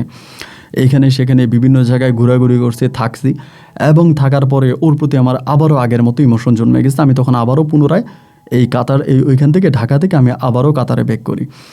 এইবার ব্যাক করার পরে আমার বউর তখন আর আমার সহ্য হতো না, মানে আমার বউর আমার ভালোই লাগতো না। আমার বউ আমারে ফোন দিলে তারা গালাগালি করতাম, তার সঙ্গে খারাপ ব্যবহার করতাম, এই তুই ফোন দিস কেন, আমার সঙ্গে কথা বলোস কেন, এইরকম করে গালাগালি তুলাতুলি করে এরকম করে যায় ঝামেলা, মানে ওরে আর আমি সহ্যই করতে পারতাম না, ওরে আমার ভালোই লাগতো না। আমার বউ নাহিদার তখন আর আমার ভালোই লাগতো না, আমি সারাক্ষণ শুধু লিপির সঙ্গে কথা বলতাম। এই করে কাহিনী করতে করতে করতে করতে একটা পর্যায়ে মানে আমার বউ বলে তুই কী চাস, মানে আমি যে তোর সঙ্গে খারাপ ব্যবহার করি ও তো স্বাভাবিক, আমি বললাম তোর সঙ্গে সংসার, তাই তুই আমার সঙ্গে না করলে আমাকে ছেড়ে দে। তো ওর যে মোবাইলটা তখন লাউড স্পিকারে ছিল এটা কিন্তু আমি জানি না, ওর বাপের বাড়িতে ছিল, ওর বাবার বাড়িতে। আমি বললাম তুই কী চাস, ও বলে কী চাস, তোর ছেড়ে দেবে, তো ছেড়ে দিলাম। আর তার যে তোর তালাক, 1 তালাক 2 তালাক 3 তালাক, এই 3 তালাক আমি বলে দিছে। এটা ওর মাও শুনছে, মানে নাহিদার মাও শুনছে, নাহিদার বাবাও শুনছে, নাহিদার বড় ভাইও শুনছে, তারা 3 জনেই শুনছে, লাউড স্পিকার ছিল। নাহিদার বড় ভাই ফোনটা টান দিয়ে নিয়ে বলতেছে জামাই তুমি এটা কী করলা, জামাই তুমি এটা কী করলা, আমরা তো 3 জনে শুনছি তুমি তো তালাক দিয়ে দিছো। এর ভিতরে পরে আব্বা ফোন দিছে, আম্মা ফোন দিছে, সবাই গালাগালি চিল্লাচিল্লি, এই তুই কেন করলি। ওরা তখন বলতেছে আমাদের মেয়েকে তালাক দিয়ে দিছে। ওরা আব্বা কিন্তু আবার হাজি মানুষ, নাহিদার আব্বা হজ করে আসছে, হাজি মানুষ। উনি বলতেছে যে আমি একজন হজ করা মানুষ, আমার স্ত্রী, আমি এবং আমার সন্তান, আমরা 3 জনেই শুনছি আপনার ছেলে তালাক দিছে, এরপরে তো আর আমার মেয়ে আপনার ঘরে যাইতে পারে না। এই নাহিদা তখন আর আসে না, ওর বাপের বাড়িতে পড়ে আসে, ওই আসে না। আমার আব্বা বলে কী করবি না করবি বল। এবার আমি বুঝতে ঠিক আছে, আমি ছাড়িয়ে দিব, তালাক দিয়ে দেবো, যেহেতু এরকমই করতেছে, তালাক যেহেতু মুখে দিয়ে দিছে, কাগজপত্র দিব। এইবার আমি তখন ছুটিতে বাড়িতে আসছি, বাড়িতে আসার পর আমার আব্বা আমার সঙ্গে সম্পর্ক ভালো নাই, কথাবার্তা বলে না, আমি কেন এটা করলাম, কী কারণে করলাম, এইরকম করে ঝোঁকের মাথায়, বোবের মাথায় আমি তখন করলাম যে ঠিক আছে আমি তালাক দিয়ে দিব। আমার মেয়েটার বয়স তখন প্রায় আনুমানিক 4.5 বছরের মতো। এই 4.5 বছরে আমি তখন আমার বউ নাহিদাকে তালাক দিয়ে দিই।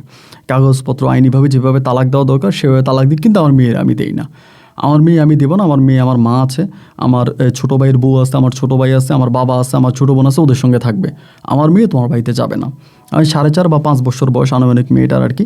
তাই আমি আমার মেয়েটার আর দিলাম না। মেয়েটারে না দিয়া আমি তখন আমার মেয়েটার আমার কাছে রেখে দিলাম। রেখে দিয়ে আমি তখন এই লিপির সঙ্গে ঘুরতেছি ফিরতেছি বিভিন্নভাবে, ওটা কিন্তু আমার আব্বা আম্মা কেউ জানে না। এইবার লিপি বলতেছে, তাহলে তুমি আমার বিয়ে করে আবার ঘরে নেওয়ার ব্যবস্থা করো। আমি বলি, আমি কেমনে এটা তোমারে করি, বা এটা আমার আব্বা আম্মা মানবে কি না, এটা সেটা। আমি প্রথমে ভাবছিলাম যে ওর চাকরিটা মনে হয় সরকারি চাকরি, ও যে চাকরিটা করে ঢাকাতে এটা মনে হয় সরকারি চাকরি। এবং পরে জানতে পারলাম যে না, এটা একটা বেসরকারি কোম্পানিতে ও চাকরি করে, একটা বেসরকারি কোম্পানি। পরে আমি বললাম যে ঠিক আছে, আমি আমার আব্বা আম্মার সঙ্গে কথাবার্তা বলে, এতে আমার আব্বা আম্মা রাজি না, টোটালি না, এটা হতেই পারে না, তারা কখনোই লিপিকে আমাকে বিয়ে করাবে না এবং লিপির কথা তারা শুনতেই পারে না। পরিশেষে আমি লিপিরে বুঝিয়ে শোনায় বললাম যে ঠিক আছে তুমি চলে আসো। আমি ওরে প্রথমে বিয়ে করছি, বিয়ে করে পরে আমি আবার আব্বা আম্মারে জানাইছি। আমার আব্বা আম্মা বলে যে না, এটা কখনোই হতে পারে না, আমরা এই মেয়ের মেনে নিব না, এটা থাকতে পারে না। পরে আমি ওরে করলাম কি, আর মানে আপনার বরিশাল থেকে, ঢাকা থেকে বরিশাল আনি, বরিশালে নিয়ে একটা হোটেল, মানে আপনার কি বলে, একটা বাসা ভাড়া করে আমি 6 মাসের জন্য আমি ইয়েতে যাই, কাতারে যাই। কারণ আমার তো ওইখানে ব্যবসা আছে ভাই, ওগুলো তো ধ্বংস হয়ে যাইতেছে। 6 মাস কাতার করে আমি আবারও দেশে আসি। আসার পর আব্বা আম্মারে বুঝাই যে না, এটা হতে পারে না, তোমরা এটা কইরো না। আর আব্বা আম্মার কথাই একটা যে আমরা এই বউ ঘরে নিব না, আমরা এই বউ ঘরে নিব না। আব্বার পায়ে দিলাম, মায়ের পায়ে দিলাম, সবার হাতে পায়ে ধরে আলহামদুলিল্লাহ একটা পর্যায়ে রাজি করাইলাম। এরপর লিপির আমি ঘরে আনলাম।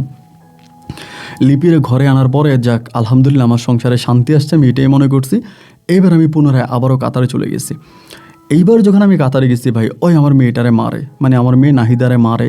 আর মেয়েটারে সহ্য করতে পারে না, মেয়েটারে কথায় কথায় মারে, গায়ে হাত তোলে, আব্বার সঙ্গে খারাপ ব্যবহার, আম্মার সঙ্গে খারাপ ব্যবহার, মানে খারাপ ব্যবহারের কোনো শেষ নাই। এইরকম করে 1 দিন 2 দিন 3 দিন 4 দিন সময় কাটতেছে, প্রায় বছর খানিকের মতো কেটে গেছে। আমি তখন কাতারে। বছর খানিক পরে একদিন হঠাৎ করে ভাই যে কোনো একটা কারণেই আমি এলাকাতে আমার এলাকার একটা ছোটো ভাইয়ের সঙ্গে কথা বলি।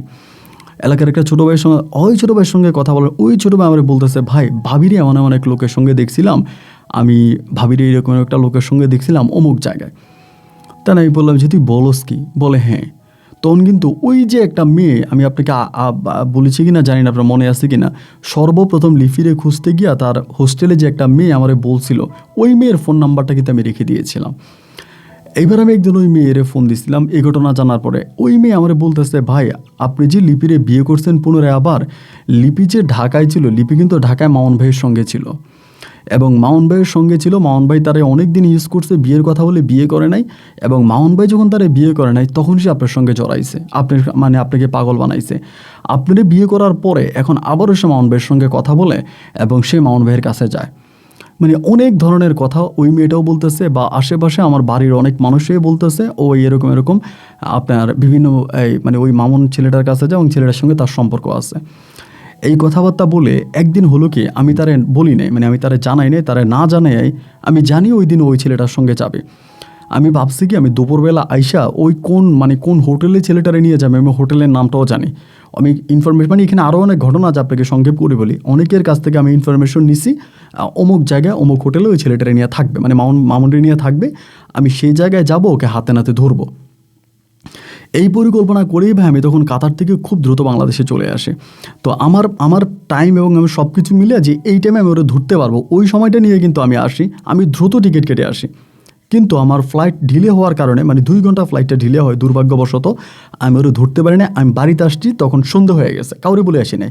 সন্ধ্যা তখন প্রায় 7:30টার মতো বাজে, 7:30টার মতো বাজে বাড়িতে আসছে। আসার পরেই আমার আব্বা আম্মা তো অবাক, কিরে হঠাৎ করে কাউরে না বলে, ওই তখন ঘরে নাই।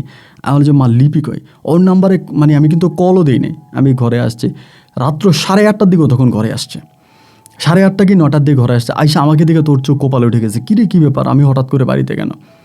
ওই তখন আমার বলছে, তুমি কখন আসছো? আমি বললাম, ও বলে কি তুমি মনে হয় যেন ঢাকায় ছিলে, ঢাকা থেকে বরিশালে আসছো এরকম মনে হচ্ছে। মানে কই গেছিলাম? বলে না কোথাও যাই নাই, একটু একটা ফ্রেন্ডের সঙ্গে দেখা করছে, একটা মেয়ে ফ্রেন্ডের বার্থডে ছিল, ওর বার্থডে পালন করছি। তাই আমি বললাম, বার্থডে তো রাতের বেলায় পালন করো, তুমি দিনের বেলায় করছো যে? বলে আমরা বার্থডে দিনের বেলায় পালন করি। তো ওর সঙ্গে আর ঝগড়াঝাটি কথাবার্তা বাড়াইলাম না, আব্বা আম্মার সঙ্গে কথাবার্তা বলে সময় টময় কাটালাম। রাত প্রায় 12টার দিকে রুমে গেছি, কারণ আমি তো জানি আজকে ওর সঙ্গে আমার একটা কিছু হবে। 12টা 1টার দিকে তখন ও আর আমি শুইছি, শোয়ার পর ও আমার খুব আদর করতেছে, মানে আমার সঙ্গেও কিছু একটা করার চেষ্টা করতেছে, আমি কিন্তু কিছু করি না করে আমি তখন বললাম, লিপি তুমি আজকে কই গেছি না? ও বললাম না একটা বান্ধবীর বার্থডেতে গেছিলাম। আমি বললাম, সত্যি কি বান্ধবীর বার্থডেতে গেছিলাম? ও বলে হ্যাঁ। তুমি কি সত্যি বলতেছো না মিথ্যা বলতেছো? বলে না, আমি একটুও মিথ্যা বলতেছি না, আমি সত্য বলতেছি। আমি বললাম দেখো আমার কাছে বিশ্বাস হয় না যে তুমি এটা করছো। ও বলে না, কেন বিশ্বাস হবে না কেন? তুমি আমাকে সন্দেহ করো কেন? এত সন্দেহ থাকা ভালো না। সম্পর্কের মাঝে সন্দেহ থাকলে সম্পর্ক নষ্ট হয়ে যায়, তুমি সন্দেহ করবে না। তাই আমি বললাম তুমি কি কোরআন শরীফ মাথায় দিয়ে বলতে পারবা যে তুমি আজকে মামুনের কাছে যাও নাই? ও বলে আরে না, তুমি কি পাগল নাকি? আমি কোরআন শরীফ মাথায় নিয়ে বলতে পারবা? সত্যি পারবা? বলে হ্যাঁ পারবো।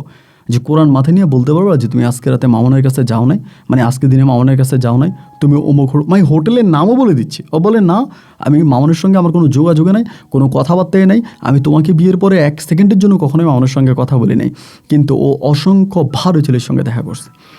তা আচ্ছা ঠিক আছে, সমস্যা নাই।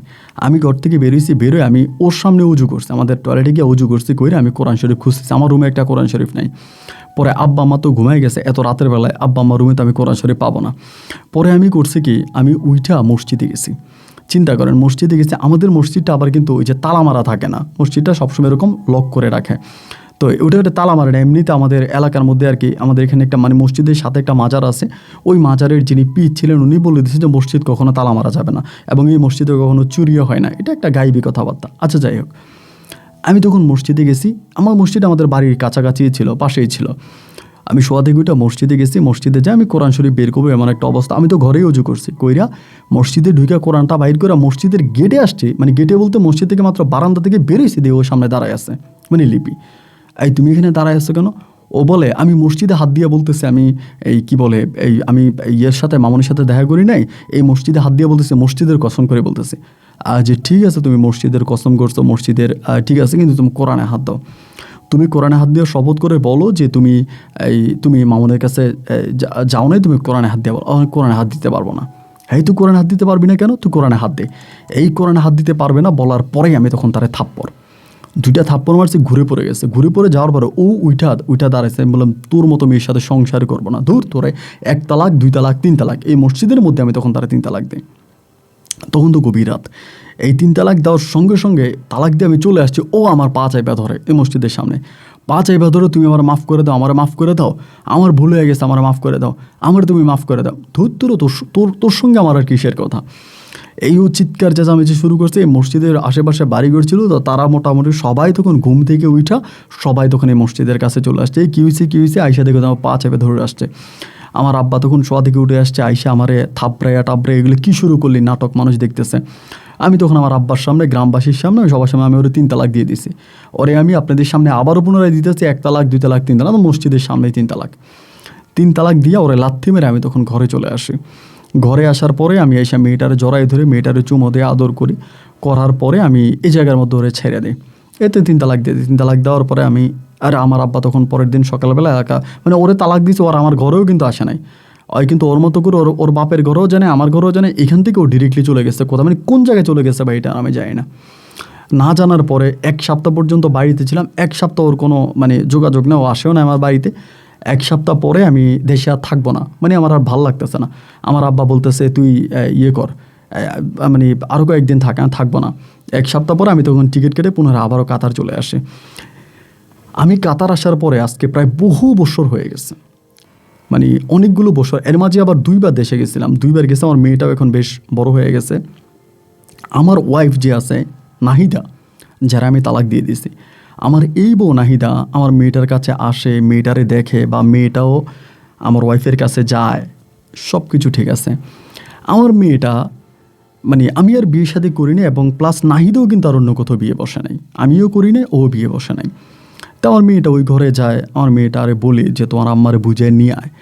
আমি বুঝায় যে আম্মু চলো, আব্বু বলতেছে চলে যাওয়ার জন্য, সম্পর্কটা আবার ঠিক করে নি। না, ওই সম্পর্ক ঠিক করবে না, ও আমার সংসার করবেই না। আজকে প্রায় 1 যুগের চেয়েও বেশি সময় চলে গেছে, আমিও বিয়ে করি না, ও বিয়ে করে নাই। মানে বিয়ে না করে আমরা পড়ে আছি। ওর জীবন শেষ করে আমি আমার জীবন শেষ করি। আমি কাতারে পড়ে আছি, বাংলাদেশে পড়ে আছে। আমাদের বন্ধন একটা, আমাদের মেয়ে নাহিদার কাছে আমিও যাই। এই কিছুদিন আগে আমার মেয়ে আমার বলতেছে ভাইয়া আব্বু তোমার একটা কথা বলি। আমি যখনই আমার আম্মুর কাছে যাই বা আম্মু সবসময় না একটা ভাইয়ের গল্প শোনে। আম্মু সবসময় একটা ভাইয়ের গল্প শুনে, 24 ঘন্টা একটা ভাইয়ের গল্প শুনে। এমন ওনার নাম হচ্ছে আপন, উনি জীবনের গল্প বলে। তা আমার মেয়েটা আমারে বলতেছে। তা আমি বললাম ঠিক আছে আম্মু, তাহলে আমার এই লিঙ্কটা পাঠাও। তা আমার মেয়ে ওর মায়ের মোবাইল থেকেই এই ছবি টবি উঠে আমারে পাঠাইছে। তা আমি ইউটিউবে খুঁজে আপনারা পাইছি। তো আমার ওয়াইফ যেহেতু সবসময় আপনার গল্প শোনে বা আপনাকে মানে, তা আমি আপনার মাধ্যমে আমার ওয়াইফকে বলতে চাই, তুমিও তোমার জীবনটা নষ্ট করো না, আমিও আমার জীবনটা যা নষ্ট করছি আর করতে চাই না, অন্তত আমার মেয়ে নাহিদের দিকে তাকে তুমিও ফিরে আসো, আমিও ফিরে যাই, আমরা আবারও শুরু করে, আমাকে তুমি ক্ষমা করে দাও। আমি আপনার মাধ্যমে ওর কাছে ক্ষমা চাই, যদিও ও আমাকে সব কিছু থেকে ব্লক করে রাখছে, ওর সঙ্গে কথা বলার কোনো সুযোগ নেই। আমি পুনরায় আপনার মাধ্যমে আবারও ওর কাছে ক্ষমা চাই, ও যেন আমাকে মাফ করে আমার কাছে ফিরে আসে, আমার সংসারটা ভাই ঠিক করে দেয়, আমিও আর বিয়ে শাদী করি না, ও যেহেতু বিয়ে বসে নেই, ও যেন চলে আসে। আপনার কাছে অনুরোধটা করতেছি বা আপনি ওকে বলবেন। ভালো থাকবেন আর আমার গল্পটা রেকর্ড করবেন, এটা আমার ফোন নাম্বার, পারলে আমার সঙ্গে যোগাযোগ করবেন। আসসালামু আলাইকুম। দর্শক বন্ধুরা, সবাইকে অনেক বেশি ধন্যবাদ এই পর্যন্ত আমার সঙ্গে থেকে বরিশালের ভাই কাতার প্রবাসী আসিফ মণ্ডলের জীবনের এই বাস্তব গল্পটা শোনার জন্য। গল্পটা আসলেই হৃদয় বিতারক ছিল। দেখেন, একটা সম্পর্ক জোড়া লাগাইতে যে পারে সে কবুলি হজের সোয়াব পায়। আমি জানি না এটা কোনো হুজুরের কথা না, কোনো কারো কথা না, আমার ভিতর থেকে মনে হলো আর কি, যে মনে হয় যেন সে একটা কবুলি হজের সোয়াব পায়। কেন কবুলি হজের সোয়াব পায় বললাম এই কারণে যে আপনার শয়তান যে আছে, ইবলিশ যে আছে, ইবলিশের অনেক চেলাপেলা আছে। ইবলিশ কিন্তু মূলত কাজ করে না, তার সামন্তদেরকে দিয়ে কাজ করায়। তার চেলাপেলা, যেই চেলা কোনো একটা সম্পর্ক ভেঙে দিতে পারে, মানে ইবলিশের কাছে গিয়ে যদি বলে যে ইবলিশ স্যার আমি এমন একটা সম্পর্ক, স্বামী স্ত্রীর সম্পর্ক ভেঙে দিছি, ইবলিশ তখন সবচেয়ে বেশি খুশি হয় তার উপরে। মানে শয়তানের প্রধান কাজ হচ্ছে স্বামী স্ত্রীর সম্পর্ক নষ্ট করে দেওয়া। তা আমার কাছে মনে হলো এটা যদি শয়তানের প্রধান কাজ হয়ে থাকে, আর এই প্রধান কাজটাই যদি কোনো একটা মুসলমান মানুষ তাদেরকে এক করে দিতে পারে, তাহলে মনে হয় সে কবুলি হজের সোয়াব পায়।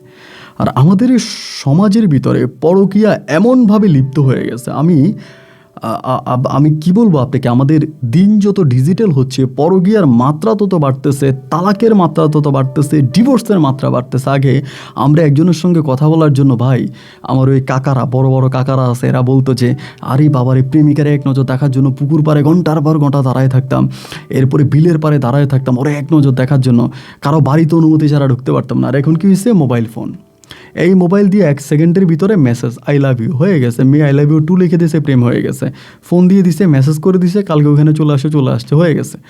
এই যে সম্পর্কটা এতটা ইজি হয়ে গেল, যার কারণে পরকীয়া আমাদের সমাজে কঠিনভাবে লিপ্ত হচ্ছে। আমি যেই বোনদেরকে বলবো, আপনি যদি মনে করেন যে আপনার স্বামী পরকীয়ায় লিপ্ত হয়ে গেছে, তাহলে আপনার স্বামীর পছন্দের কাজগুলো করার জন্য চেষ্টা করেন, আর অবশ্যই নামাজ কালাম পড়েন, এবং নামাজে আল্লাহর কাছে স্বামীকে চান, আল্লাহই হয়তো শয়তানের হাত থেকে আপনার স্বামীকে রক্ষা করে আপনার কাছে নিয়ে দিতে পারে। এবং আমি আর লিপির বিষয়ে কোনো কিছু বলবো না, লিপি একজন না, গোটা পৃথিবীতে অসংখ্য লিপিরা আছে, সেই লিপিদের হাত থেকে সাবধান। আর হ্যাঁ, নাহিদা আমার গল্প শোনে, আমি এবং আসিফ মণ্ডল যেটা বললো যে তার স্ত্রী বহু বছর ধরে আমার গল্প শোনে, আমি জানি না যে উনি ঠিক এই মতো আমাকে শুনছে কিনা, যদি শুনে থাকে আমি বলবো তাকে একটাবার বিবেচনা করার জন্য। কারণ যেহেতু আপনার স্বামী এখন পর্যন্ত বিয়ে করেনি, 1 যুগেরও বেশি সময় ধরে আপনার জন্যই অপেক্ষা করছে, বলতে গেলে আপনার সন্তানকে সে মানুষ করেছে, পড়াশোনা করিয়েছে, মানুষের মতো মানুষ হিসেবে সমাজে তৈরি করেছে।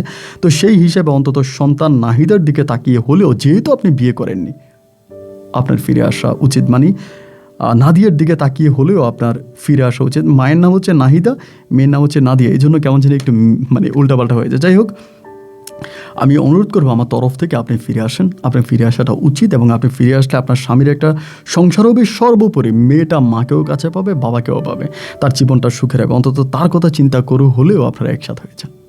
দর্শক বন্ধুরা, আপনারাও নিজেদের মতো করে মতামত করবেন, এবং আমার এই মতামত সঠিক হয়ে থাকলেও আপনারা সেটা কমেন্ট বক্সে জানাবেন। আজ এখানেই বিদায়, দেখা হবে নতুন দিন নতুন কোনো গল্পে। সে পর্যন্ত সবাই ভালো থাকবেন আর সুস্থ থাকবেন। আল্লাহ হাফেজ, আসসালামু আলাইকুম।